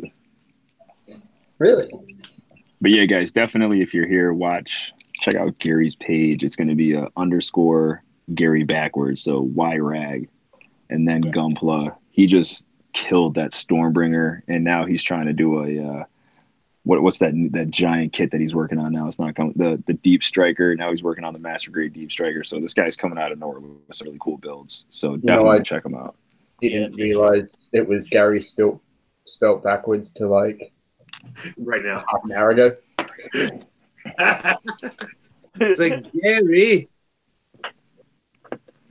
It's funny. I guess. I'm not the brightest. Everybody makes fun of me, but I'm the only one that understood that mathematical equation of a comment earlier. So just throwing it out there. That mathematical equation, what? When that dude was like, in order to systematically control the variables of the blah, blah, blah. There was too many big words in one sentence for my liking.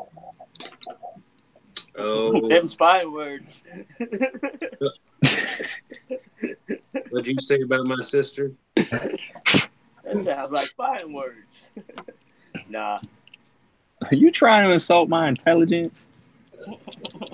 Yes. Yep. So yeah. Well, I'm pretty much up to painting, I think, this Cabaldi now, so later on tonight I'll probably get all the prime undercoats done. Did you decide on the color scheme? No. I'm thinking maybe green. Is the color scheme going to be symmetrical, or are you going to do an asymmetrical color scheme on this kit too? Well, maybe like green and something. Cool. Or maybe I'll just do it like, I don't know, like... Let's talk about coming up with color schemes. What's that? Let's talk about coming up with color schemes. Color schemes. How do you guys come up with color schemes? Sorry. Anyone? That's all right. I mean, my usual method is I just like reach back here and just grab a bottle and go, okay, we're doing Italian red. I usually go to like spraygunner.com look at all the vibrant colors they have, and then buy some that sticks out to me, and then use Geo 10 at checkout to save 10%. This is That's why what I we usually need do. to shut up, Geo. Oh, yeah. Now I've got to put this fucking like stream includes paid content to fucking. Yeah. I'm not paid by them. We're good. Like, I mean, so like that's a good topic. George would like to know how you guys come up with your color schemes. Like, considering 90% of the time I'm an out of the box painter, or I go for green. Well, what I like to do is pick a color I like one. So like, well, kind of when I did this heavy arms, I really wanted to use this blue. Yep. So you started with the blue, but then the oranges all just came kind of from what was there. But I also used like a color wheel to find a complementary color. Yep. So that's what I like to do. I like to get one color, at least one that I want to use, and I'll start looking at complementary colors to try to triangulate colors. Know what the color wheel is and how complementary colors work? Just out of curiosity. Well, if you have a Mr. Screen Share, you should pull one up online, maybe. Ooh yeah. And we can discuss. I know George just got a color wheel a couple weeks ago, maybe. Was it a month ago? Yeah, I've got an old color wheel from back when I used to I don't have to one. do like I have an app on my phone. I have it upstairs where all my drawing stuff is. But when I used to do like colored pencil portraits and stuff like that, I had a color wheel to help me out. So I usually choose my colors in threes. I try to pick the same color and then do either 3 different tones of it, or I'll keep the same color and do tones. So I'll do like white primer, gray primer, black primer. So I always used to have an idea of 3 for each color. So if I'm gonna for the Nataku, for example, I used 3 different greens, and then I did tones inside of that, 2 different reds, stuff like that.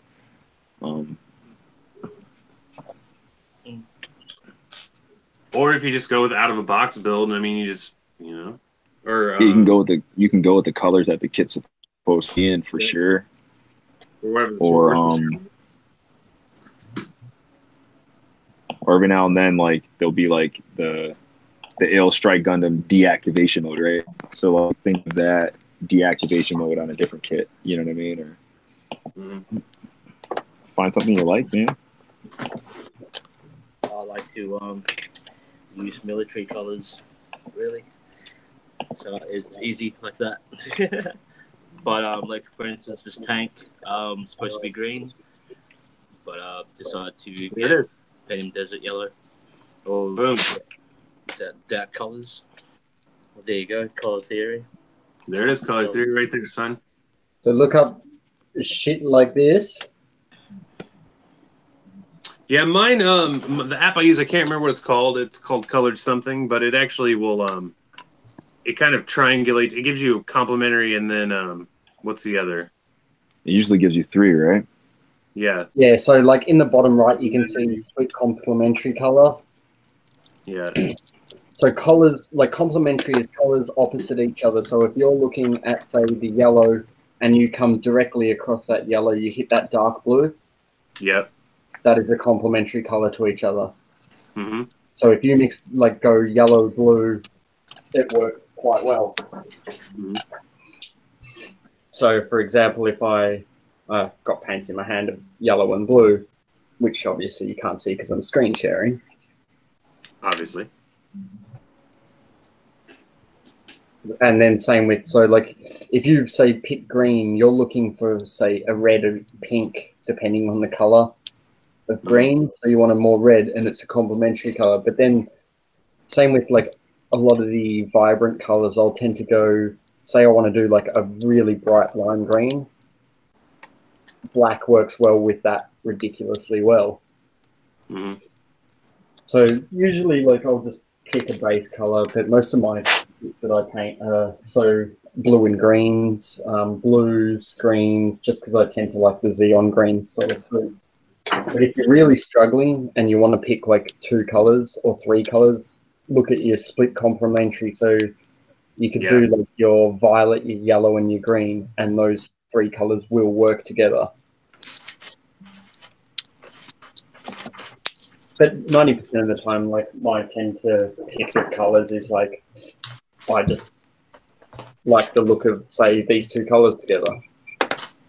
Yeah. But they're complementary colors to each other anyway. Yeah. But it's like, oh, I wouldn't mind going blue and yellow. It's like take reference from other things you see in nature as well, like bugs and lizards do the same color schemes as animals. Mm-hmm. So like browns and greens, like trees and shit, work quite well. One of my favorite tools of reference are like transformer color schemes. Yeah. So I'll take something that already exists, like say like Six Shot, I don't know, like as turquoise, like purple, and like a creamy colored white kind of color. So like, or any of these colors. Let me flip my camera. Any of that shit. Yeah. I can't zoom, can I? No. Recommendation of paints. I think that's gonna be preference, really. I would say, depending on what you want to do. So, like, what do you use on average, Geo? I mix between the acrylics, like the Tamiya acrylics, but then I'll use the Mr. Color leveling thinner, which kind of turns it into a lacquer. It really just makes it a little bit more durable. Or I just do strictly like the Mr. Color as far as lacquers go. Yeah. One thing, like while you guys were talking, I was going to say is I really recommend people go outside the box and try different colors, because different colors carry different pigments. So different pigments will just make you a more well-rounded painter, because you're going to have to thin it out or not thin it out to a specific amount. You might have to do more patch. Like that's something that I noticed, like certain colors are tough to base. Yeah. But I'm either going to use Tamiya acrylics or the Mr. Hobby, the Mr. Color line. That's what I've used some Alclad, but it's all preference, because like if I'm gonna weather a kit, then I'm gonna want to use oil based paints to do like that oil dot and then wash technique. You know what I mean? Yeah. That Taz talks about. So like that's one thing. If I'm gonna do like sponging or dry brushing, then you want to do it with an acrylic paint. You know what I mean? So like you kind of have to be well rounded. It all depends on using the right. I wouldn't even say like which paint I would use. It's like which is the right tool for that job. And that's Yeah, something exactly. that I'm learning. So, like, I've got the same issue. So, if you look at my paint rack just behind me, I've got my enamels and washes, and so all my streaking effects and stuff from MIG and whatnot. But then, like on my second tier, I've got like Vallejo and MIG and acrylics. Then I've got like a lot of the SMS lacquer-based paints, which I pretty much paint most of my base coats with this. Then I've got my Citadel acrylics above, which I use for hand brushing. Anything I hand paint, I tend to paint with Citadel because they're expensive, but they're really good hand brush paints. And then the next row up are my Mr. Color and Tamiya, but they're the paints I use the least amount of time. I don't really care for them. But yeah, so like for all my models, I tend to paint in lacquer-based paints. It just sprays easy. It works really well. But any hand brush, so I'll tend to, say, paint my model in lacquers first, but then over the top of that, I will do, if I do weathering, it'll be weathering with acrylics. If I work over the top of that, acrylics, then I've got, oils as well. So I've got, a selection of the oil brushes. I need, the oil paints and weathering. So, yeah, don't limit yourself to one brand. It's like we were saying, I've bought that many different types and I've tried them all. And I use more than one type of paint for anything, really. It all has to go back to the the types of paint. And so, like, I mean, on any one model kit, you're never using one type of paint, because every type of paint has different properties. And so when you start off with a lacquer as your base, and then you go, say, you do your panel lines or accent colors and enamels, and then you go the last layer of acrylics with, anything you do, you can undo the processes backwards to fix them. So, like, acrylic thinner shouldn't affect enamel. Enamel thinner shouldn't affect lacquer. So you can go, like, if you say you start with lacquer and then you put some enamel on and you're like, oh fuck, that looks horrible. You should be able to get rid of the enamel without affecting the lacquer. Yep. In theory. We know that, like, enamel, like Tester's enamel thinner will fuck up anything. We know that. So, like, don't use that. Okay, but we, like, in theory, because it's all about, like, the rigidity, how the paint particles, like, dry and whatever, cure, I guess. But it's the same with like, you wouldn't put a lacquer over the top of an acrylic, so your order of operations also matters. Yeah. Because so there's, like, not one type of. But personally, I like Mr. Hobby paint just because, but I also have, like, a lot of House of Color paint, which isn't made anymore. So, like, you look at my paint rack and it's got every type of paint on it too.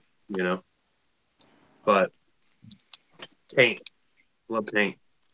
Yeah, I think one more thing, just real quick before Taz gets in it, is just understand your fumes and your chemical properties. So, like, if you're in a small space and you don't have access to a like a spray booth or anything like that, and you're concerned about toxic fumes, then you might want to stay away from lacquers just because of that. So, like, I specifically started with acrylics because when I first started airbrushing, my wife was pregnant. I didn't have my setup. I didn't have my spray booth. So I was able to just open the window, put a fan out, and that would suffice for that. But if you're going to go into lacquers, you want to keep in mind that those are more caustic fumes. So that's also something to keep in mind. Is just you're going to get into fumes and toxic stuff. So always, whether it's an acrylic or not, like, get a mask, get a respirator, and always practice Gunpla. Exactly. As far as that's a really good point. Just, like, as far as my paint choices, I've got Vallejo right in front of me, so I tend to use Vallejo more. All my Mr. Hobby, Tamiya, and all the other paints that I've got are, like, next to me, kind of stored away. So once I get, like, a proper storage system for these type of bottles, then I'll probably tend to use these more. But I've also got a spray booth, and the reason I don't use much lacquer and stuff because I'm too lazy to plug it in. But it's right there. But yeah, he's right. You can smell the cancer in some of these thinners, so it's really advisable. Yeah, I'll have it. But yeah, as far as like, with my weathering paint, I've got a lot of Vallejo stuff as well, aka the usual. But nowadays, it's more with oil paints, artist oil or the Abtalon or MIG, and yeah, they work really well. I think once you get the hang of using oils for your weathering, I think you'll tend to not use the washers as much because you can kind of do the exact same thing with oils as those. The only thing is, like, you have to kind of mix your own tones, but the weathering products that these companies offer is pre-mixed to the shade that you want or close to as well. Yeah. I didn't know that. Yeah. It's like, for instance, the only difference, for instance, let's say, what's this? Okay, if I can find it.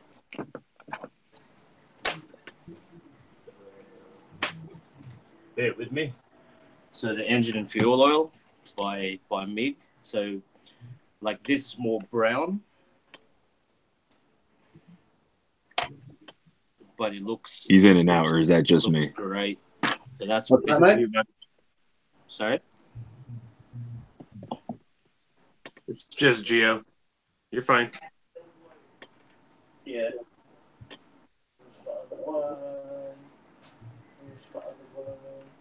Okay, I can't find it.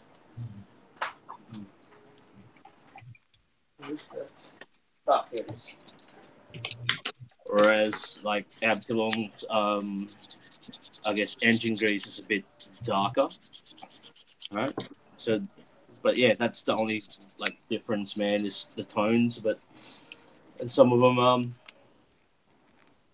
yeah, pre-mixed with oils is you have to kind of mix your own. But but there's something satisfying about mixing your own tones as well, especially with oil paints, man. It's pretty good. But that's just one aspect. You can use acrylics too for your weathering. I tend to use a lot of acrylics with chipping, and depends on how quickly I want to do it.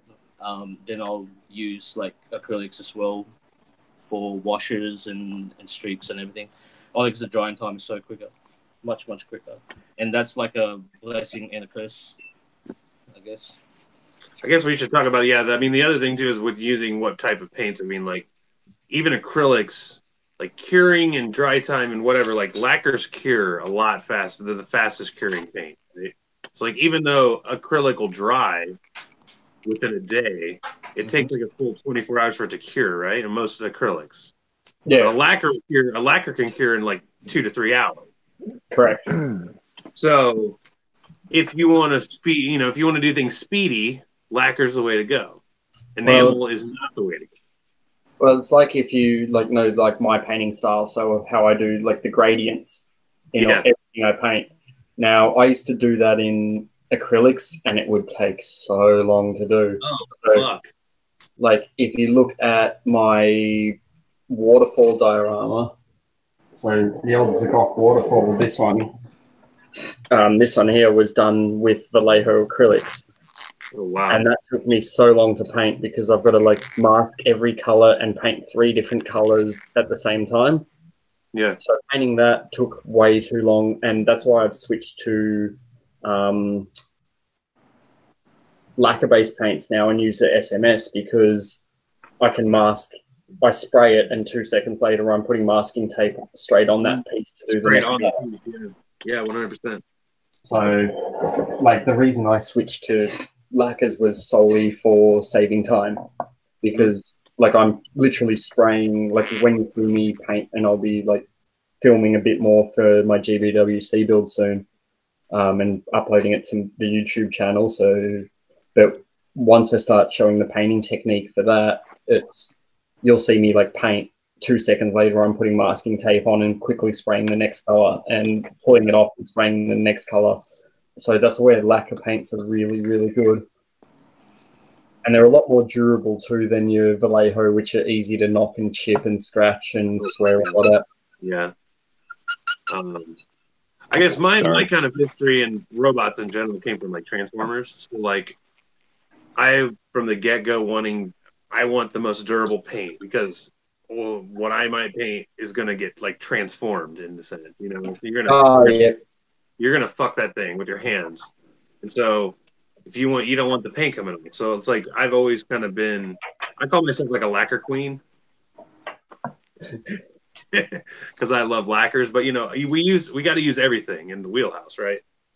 But I do like lacquers a lot. Speaking of, do you have the SMS turquoise? I do not. There's another color. It's like what's it? It's like a turquoisey kind of blue. Teal? Do you have teal? Yeah, I got teal. Let me see teal. I want to get it, boy. Get it. So teal looks, it's probably a bit dark in this room. It's hard to see. Yeah, I want the turquoise. Get some turquoise. Paint that Gabaldi turquoise. This is like $10 a bottle, you jackass. So you need the turquoise. You don't have it.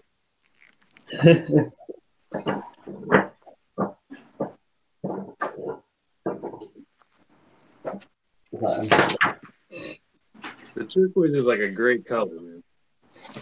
Oh yeah, I 100% agree. Feels good too. I probably feel like I should start doing some seeing how I'm the only one sitting here not working. Yeah, but you're moderating. What's going on in the chat? Not much. What have we got? We had 7 people. Recommended. Geo, I need your recommendation on airbrush.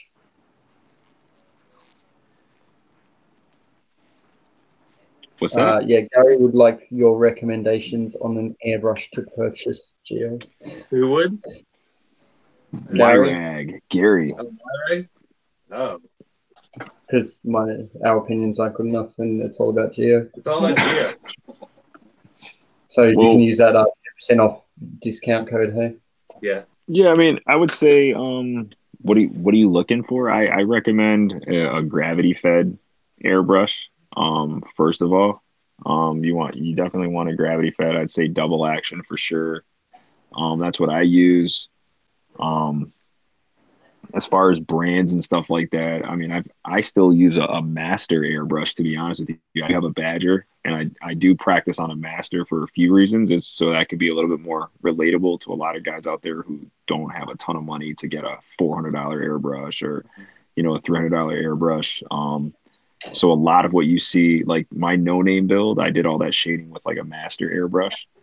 And it's funny because I'm also in the market of looking for a better airbrush. So like Badger is a good brand. Iwata is a good brand. I would say get yourself an airbrush that has multiple needles, so you're not stuck to just like one needle set. So like get like. I disagree on that point. Okay, what would you say? Like the multiple needles, it's just too much effort. You never bother changing. You just buy 2 airbrushes, to be honest. And I used to paint everything with a 0.3, and I pretty much still do. So like this is the piece of shit Neo for Iwata, my most hated airbrush that I've ever owned. I know I've owned cheap like $10 Chinese ones. Like this airbrush, if you ask me, I bought it. I'm like $80. Oh yeah, that's cheap. I'll give that a go. And I hate this brush with a passion. It is. I've had nothing but problems using this brush since I got it. From this brush though, like for $80, not worth it in my opinion. No. Like, how much is it where you guys are stateside? I think you can get like 40 to 60, which is still not worth it. I mean, I have an Iwata, and I haven't had as many problems as you've had with the Neo. I've had a Neo, but it's still, you could spend your money on something better. Yeah. So the next brush I bought was the Badger Sotar 2020. So this isn't really a cheapish airbrush. It cost a little bit of money. But this is like a 0.2 needle.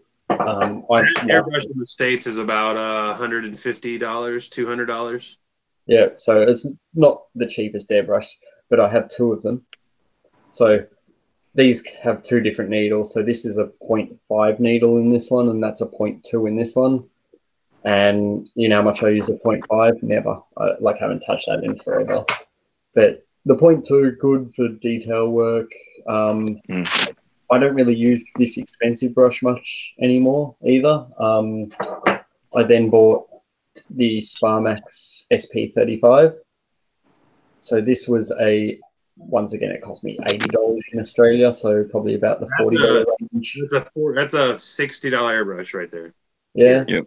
Yeah, about 50. And after changing to this brush, I pretty much use this exclusively on everything. I love this brush. It sprays well. I've never had an issue with it. It's easy to clean and it's cheap. Like my recommendation, if you can find this brush, I cannot sing its praises enough for how cheap it is. Getting back to Gio's point, when you buy an airbrush, it's safe to buy a second nozzle, a second needle. Like it's cool when you buy a kit when you have 3 different sizes, just because if you bend one, whatever, you have another one, just because they give you those options. But most of our applications, you don't want to go below a 0.3, and you really don't. 0.3 to 0.5 is anything within reason with what kind of paints we're using. Any below that you want to if you're using a 0.2 needle, you're gonna want to be using like 8s, like shit like that, Yeah, I mean, my attitude is I'm kind of like like not Gunpla on a budget, but more of like the average Joe, where like I know a lot of people in this hobby would rather spend money on a kit than they would, like the Cadillac of airbrushes. But if money isn't an issue, then yeah, I would 100% do some research and then get a designated airbrush for like, your 0.3 or 0.2. My recommendation would be get a 0.3. That's really what I use. And you can, once you get decent and you learn how to thin your paints, you can do thin lines with a 0.3. And once you start figuring out your pressures and your distances. Yeah, so exactly. You can, I would say get a 0.3 majority of what you're doing. I mainly, not mainly, but majority of my builds are master grades, and a 0.3 I can do pretty much anything with a 0.3 on the Yeah, I mean, like I bought the 0.2 in the SOTA, like I never use. Like I paint everything with a 0.3, and the only time I do pull out the 0.2 is if you look at my painting style. I do a very extreme, like tiny white highlight at the top of every color. And that's where I pull out the 0.2 just to do that final like highlight. But if you're doing a standard paint style, you can do everything with this brush. Like if you look at my last GBWC entry, the tank on top of it and the like blue Zaku one on top were painted only with this brush. Like I didn't pull any other brush but this.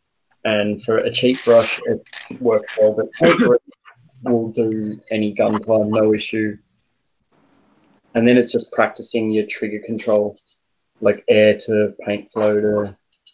Once you get that down, you'll be no issues anywhere. Yeah, and that's why, like I said, I'll specifically like choose to use like the cheaper Amazon $20-$30 airbrushes, just so like when I first started airbrushing, like you have the money to get something expensive, yeah, 100%. But when you first get your driver's license, you're not going out there on a Lambo, right? So yeah, exactly. I figured this was my attitude. Like, let me learn on a Toyota Camry, and then I can upgrade to the Lexus, and then I can upgrade to the Mercedes Benz later. So I don't know how long you've been painting, Gary. Your stuff looks good. So I would say wherever you are budget wise, that's there really is no one way to do it, because we're all telling you to use 0.3. Someone also 2 or just a 0.5. So yeah, what I would say, Gary, is just think about what you're comfortable. So take a look at your hobby.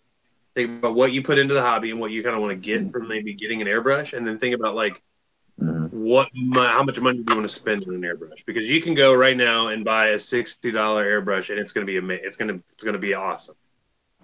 You can buy a $20 airbrush that you will get you by, and you'll learn how to use it, and or you can spend $100 and get a really nice airbrush. So like it just, where do you want to? How much is it worth it to you right now? Yep.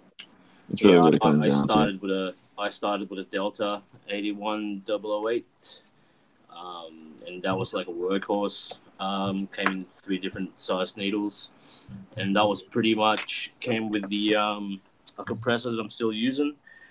Nice. The only reason I changed, like I think I've bent the needle, and I couldn't be bothered fixing it, so I got another airbrush. I am using an Iwata Neo at the moment, and yeah, it has caused a lot of problems, and looking for an upgrade. Also got a Sparmax. I think it's a 5.0. Yeah, one of these things. Fuck, that cup 5 needle. Yeah, that's what I said when I saw it. Like, holy fuck, you put a gallon in that cup, man. So yeah, this is pretty much for like base coats, really, because it's a 5, which is not bad. It'd be good for clear coat. On the tank. Good for dios and shit like that. But at the moment, this Iwata I'm using has got I think a 3 or a 2. I can't remember. I think I maybe changed the needle. George, what kind of airbrush do you have, man? Now, how easy is this? George asks how easy is the Sparmax to clean, and I'm trying to see if he like it's easy as any other airbrush. It's about the same as every airbrush I've ever had to clean. So you unscrew the cap. It's got like the little wrench to unscrew the nozzle. So it's pretty much the same as everything else. It just unscrews, the chuck releases out the back, same as pretty much every other airbrush. The only brushes that I think are like even easier to clean are the badges because you just take off this little cap and the like nozzle just falls off. Yeah, dude. I will tell you, so, it depends. Like, I mean, badgers in a whole are a little easier to clean in my opinion, but like the Iwata Neo is cool because when you pull the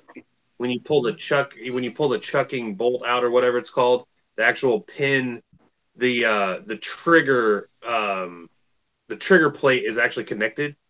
Yeah.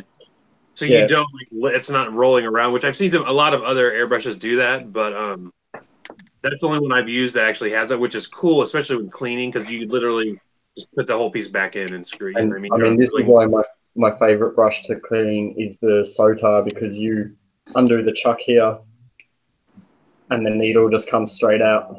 You don't need to disassemble anything to remove the needle. So that's why I love this brush. A lot of Badger airbrushes are like that. The needle just comes right out the back. It's so good. One thing I don't like about the Neo as well, it doesn't have a paint control knob, I guess. It doesn't have a back stop. It doesn't have a needle stop on the back.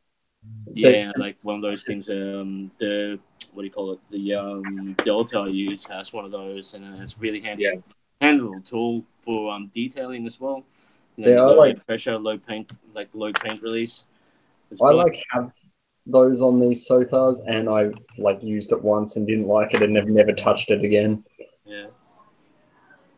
Geez, Jesus says, question: compressor with or without a tank? With the tank, if you can afford it. If you can afford it, get it with a tank, because it's not just gonna save you on sound, but it's also gonna keep a lot of moisture out, because the longer that thing runs, the hotter it's gonna get, and now you have it's gonna save the life of your compressor too. I mean, like, the compressor is gonna run a lot less, so you're gonna get a lot more life out of your compressor if it has a tank. Well, that's the thing. I'm using a $80 compressor I bought on eBay, like one of the no-name brands. It was the cheapest compressor I could find on eBay that had a tank. And I've been using that for like 3 years now, and it's still going strong. Yeah. There's no tank on it? It's got a tank. Okay, it has a tank. Yeah, I wouldn't buy one without one. No, I've never even, I don't even have an airbrush compressor. I've been thinking about kind of maybe getting one, because I've got like overkill. So I have to go to my garage and turn my garage compressor on. Oh, wow. My air. So and then it goes through, I have a line through my basement that comes out, and then I have a 7-gallon storage tank under my workbench that I fill up. So yeah, Gary, you'll much prefer one with the tank. When you do though, make sure you get So I've got the moisture trap on the end of my on the compressor itself. But another thing that will also save you, go invest in one of these moisture traps for the end of your hose. Yep, that's a handy little tool, man. They just clip onto the bottom of, don't mind me because I got all the quick releases, but they can just screw directly onto the base of your airbrush there. And it's good because it gives you another handle to sort of hold on to. That's true. But yeah, they just stop extra moisture. If you also, fun fact, if you have a compressor that doesn't have a tank, get the spiral hose. Yeah. I'll get the spiral hose then. So you want the spiral hose with a tankless compressor, because the spiral is designed so the water actually sticks to the walls and prevents it, reduces the amount that will come out the end of your airbrush. Oh, I did not know that. Now, this isn't a product plug or anything like that, but I use this no-name one. And it works just fine. It's actually just inside the hose, so you're never gonna spray it out. So it's actually here. You still have a distance from it, so you can actually double up on this, and then you can release from right here. So you still have it's right here inside. I think so. Like I said, I'm not gonna joke around or anything. If you want to know this, I'll send you the link on Instagram. And we can talk about that. But 10 at the checkout, you get 10% off. Yeah. I specifically wanted this. I asked for this because, again, I have a very small tank, and it does create moisture. And I've been there where you get in the zone sometimes and you forget to check that moisture trap, and then you're spraying out on top of your thing. This saves me 100% because it'll spray out of this and just hit me in the shirt, God forbid, and it's not going to catch my piece. So that's get any of that. Yeah, no, that's a good point. But yeah, so like, because I've got the small one there, and I've also got the bigger one at the end of the airbrush as well. Mm-hmm. I mean, sorry, end of the compressor. And like that's just good. Like double, you can never have enough water traps on your. Especially this one apparently was designed or specifically made for like really like humid places like the Philippines. Gary, there you go. So get one of those things, or that's what fucking McConnell Man said anyway.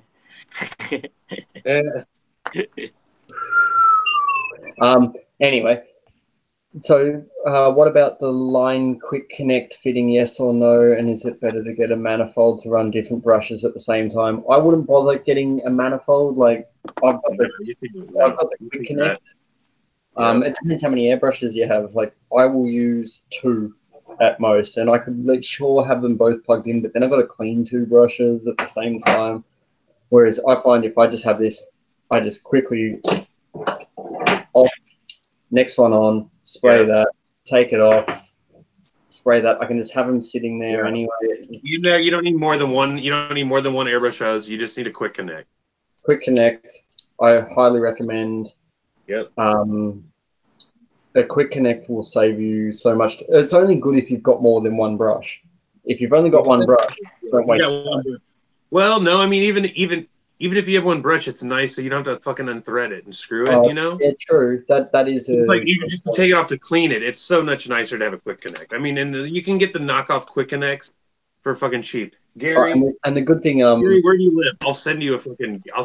I have like 3 cheap quick connects. And the good thing about this one as well is it's got a air control nozzle, so I can actually reduce the air straight directly there and cut it off if I want as well. So if I've got a little bit too much, I can jack my pressure up and control my pressure via that, which is actually ridiculously handy.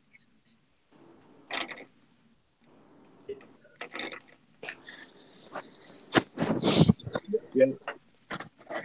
Thanks, George. Thanks, Gary. Hey, glad you guys are learning things.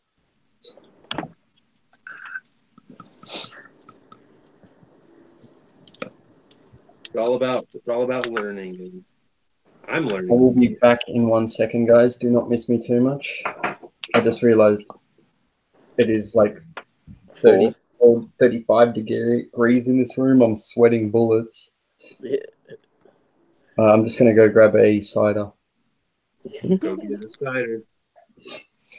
Do you like that? I'm wearing purple and purple just to be like really weird. Nice. Purple on purple. Go that way.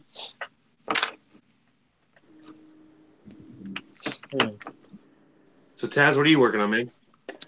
Winter camo, but I think that's too much. So they've overdone it a bit.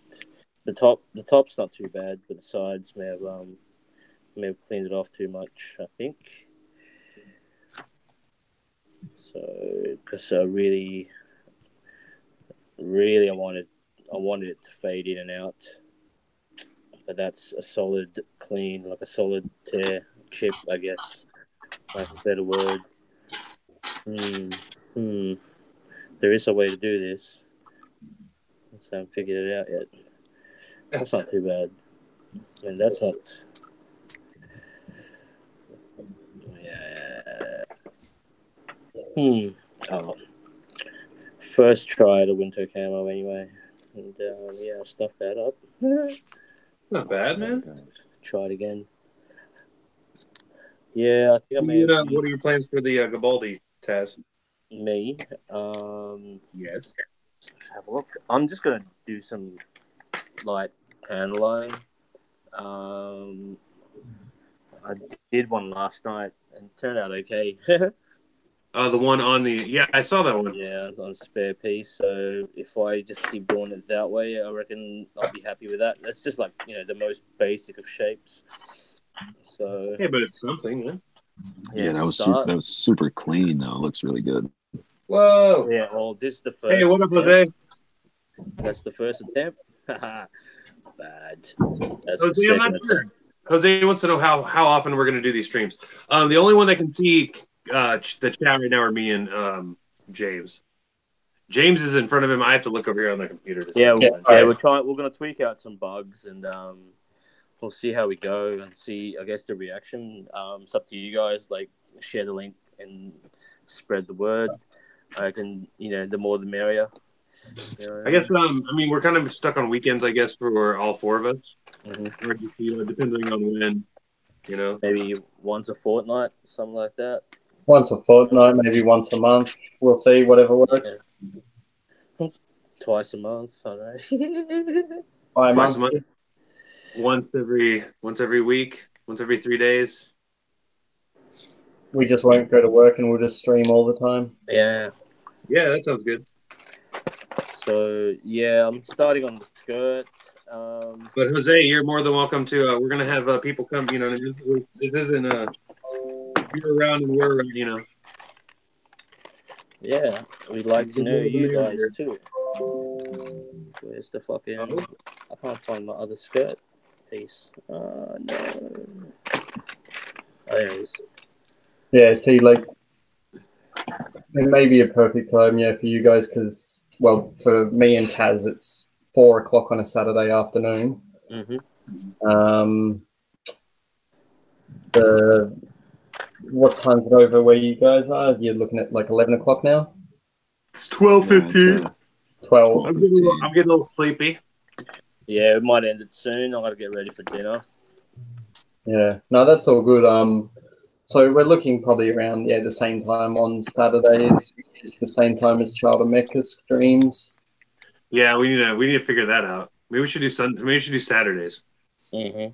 Yeah, well, that's probably better for me in the long run because it's a Sunday here, so 90% of the time I'm Sunday for you, Saturday night for us. Yeah, Saturday night for you, Sunday day for us. We could start even earlier on Saturdays too, because I don't I just got off work, right? So I was 10 o'clock Saturdays. We could start at we could start earlier, whatever, good for you. But like Saturday, I never work on Saturdays. Yeah, I'm off every Saturday as well. So it just works. Whatever works. Whenever you what works. Life responsibilities. Yeah. Right. Cool. Like I said, like we do this often anyways. It's just a matter of if people want to watch us do it, then we'll go for it, right? Because like we're gonna do this again, but if you guys like this, then we'll do it more. So please let us know on Instagram or tell No Zaku Boy in the comments on his YouTube page or whatever. Any one of us, let us know what's up. And let us know and what you guys want to see as well, and you know what I mean. We could have like a monthly type, read the comments and try to answer questions. Well, it was like when we were in the stream the other night. It might have been mine or James's stream. Jason, Giant Mega Robot, was in there, and he was really like our build swap idea. It'd be like cool if we don't necessarily have to do it, but we could orchestrate some things like that, Mm-hmm. And we're going to try to set it up as well. There's all 4 of us can see what you guys are writing as well. Rely on mods like these 2. But yeah, so anyway, I was fucking around with the winter camo and I may have chipped away too much. No, what did we say at the beginning of the short chat? I don't know, I can't remember. If it's overdone. Right. Overdone's just another way of saying it looks like shit. Yeah.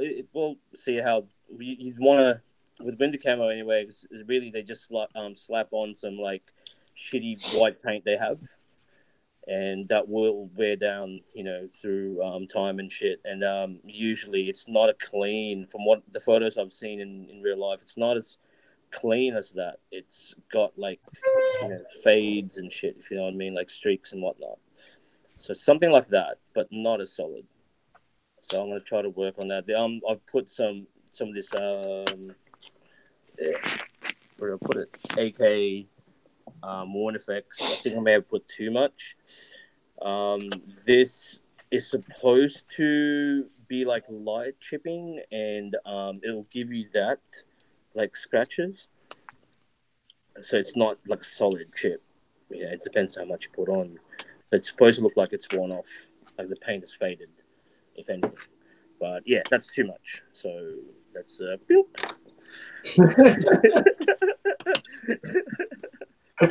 Wow. But I guess that's how we all learn. You know, I've never done this before. This is the first time. So try again. Yeah, but I found with I've got the scratches effects from Mig, I think, and that's supposed to be like light scratches. Yeah. And I like sprayed this shit on, and I swear, like the whole thing just falls off. Yeah. So it's fucking I think it's how much you put on and how long you leave the first base coat on top of that on. Out of curiosity, because I've never tried it, do you know, like with this scratches shit, can you spray like a lacquer over this and it still work, or does it have to be an acrylic? That's a good question, eh? I've never done it with a lacquer. Let's try it. I've also been asking the same question. But thanks, Davis. I reckon you should try it with different like fluids. Because I've always thought as well that I've never painted lacquer on this. It's just acrylics. But I'm assuming you're not going to clean it with water though. You'll clean it with thinner, right? So I don't know if that will work or not. Yeah, I don't know if it would work. I mean, because you're cleaning with water, right? So you're because this is on the side of it actually it says using acrylic paint. Yeah, and there you go. That's probably why. But you can use the salt technique with lacquer, and I think it will achieve the same look. Yeah, you know. But man. Well, there you go then. Only on acrylics. All right. Anyway, guys. So we're gonna end it there, guys. Yeah, I reckon. No, yeah, it's cool, man. We should have a time limit as well, like maybe an hour and a half or something. So. Yeah, well, we've been. It's pretty much till we're done. And how long has this been going for, anyway? 2:20. What's that?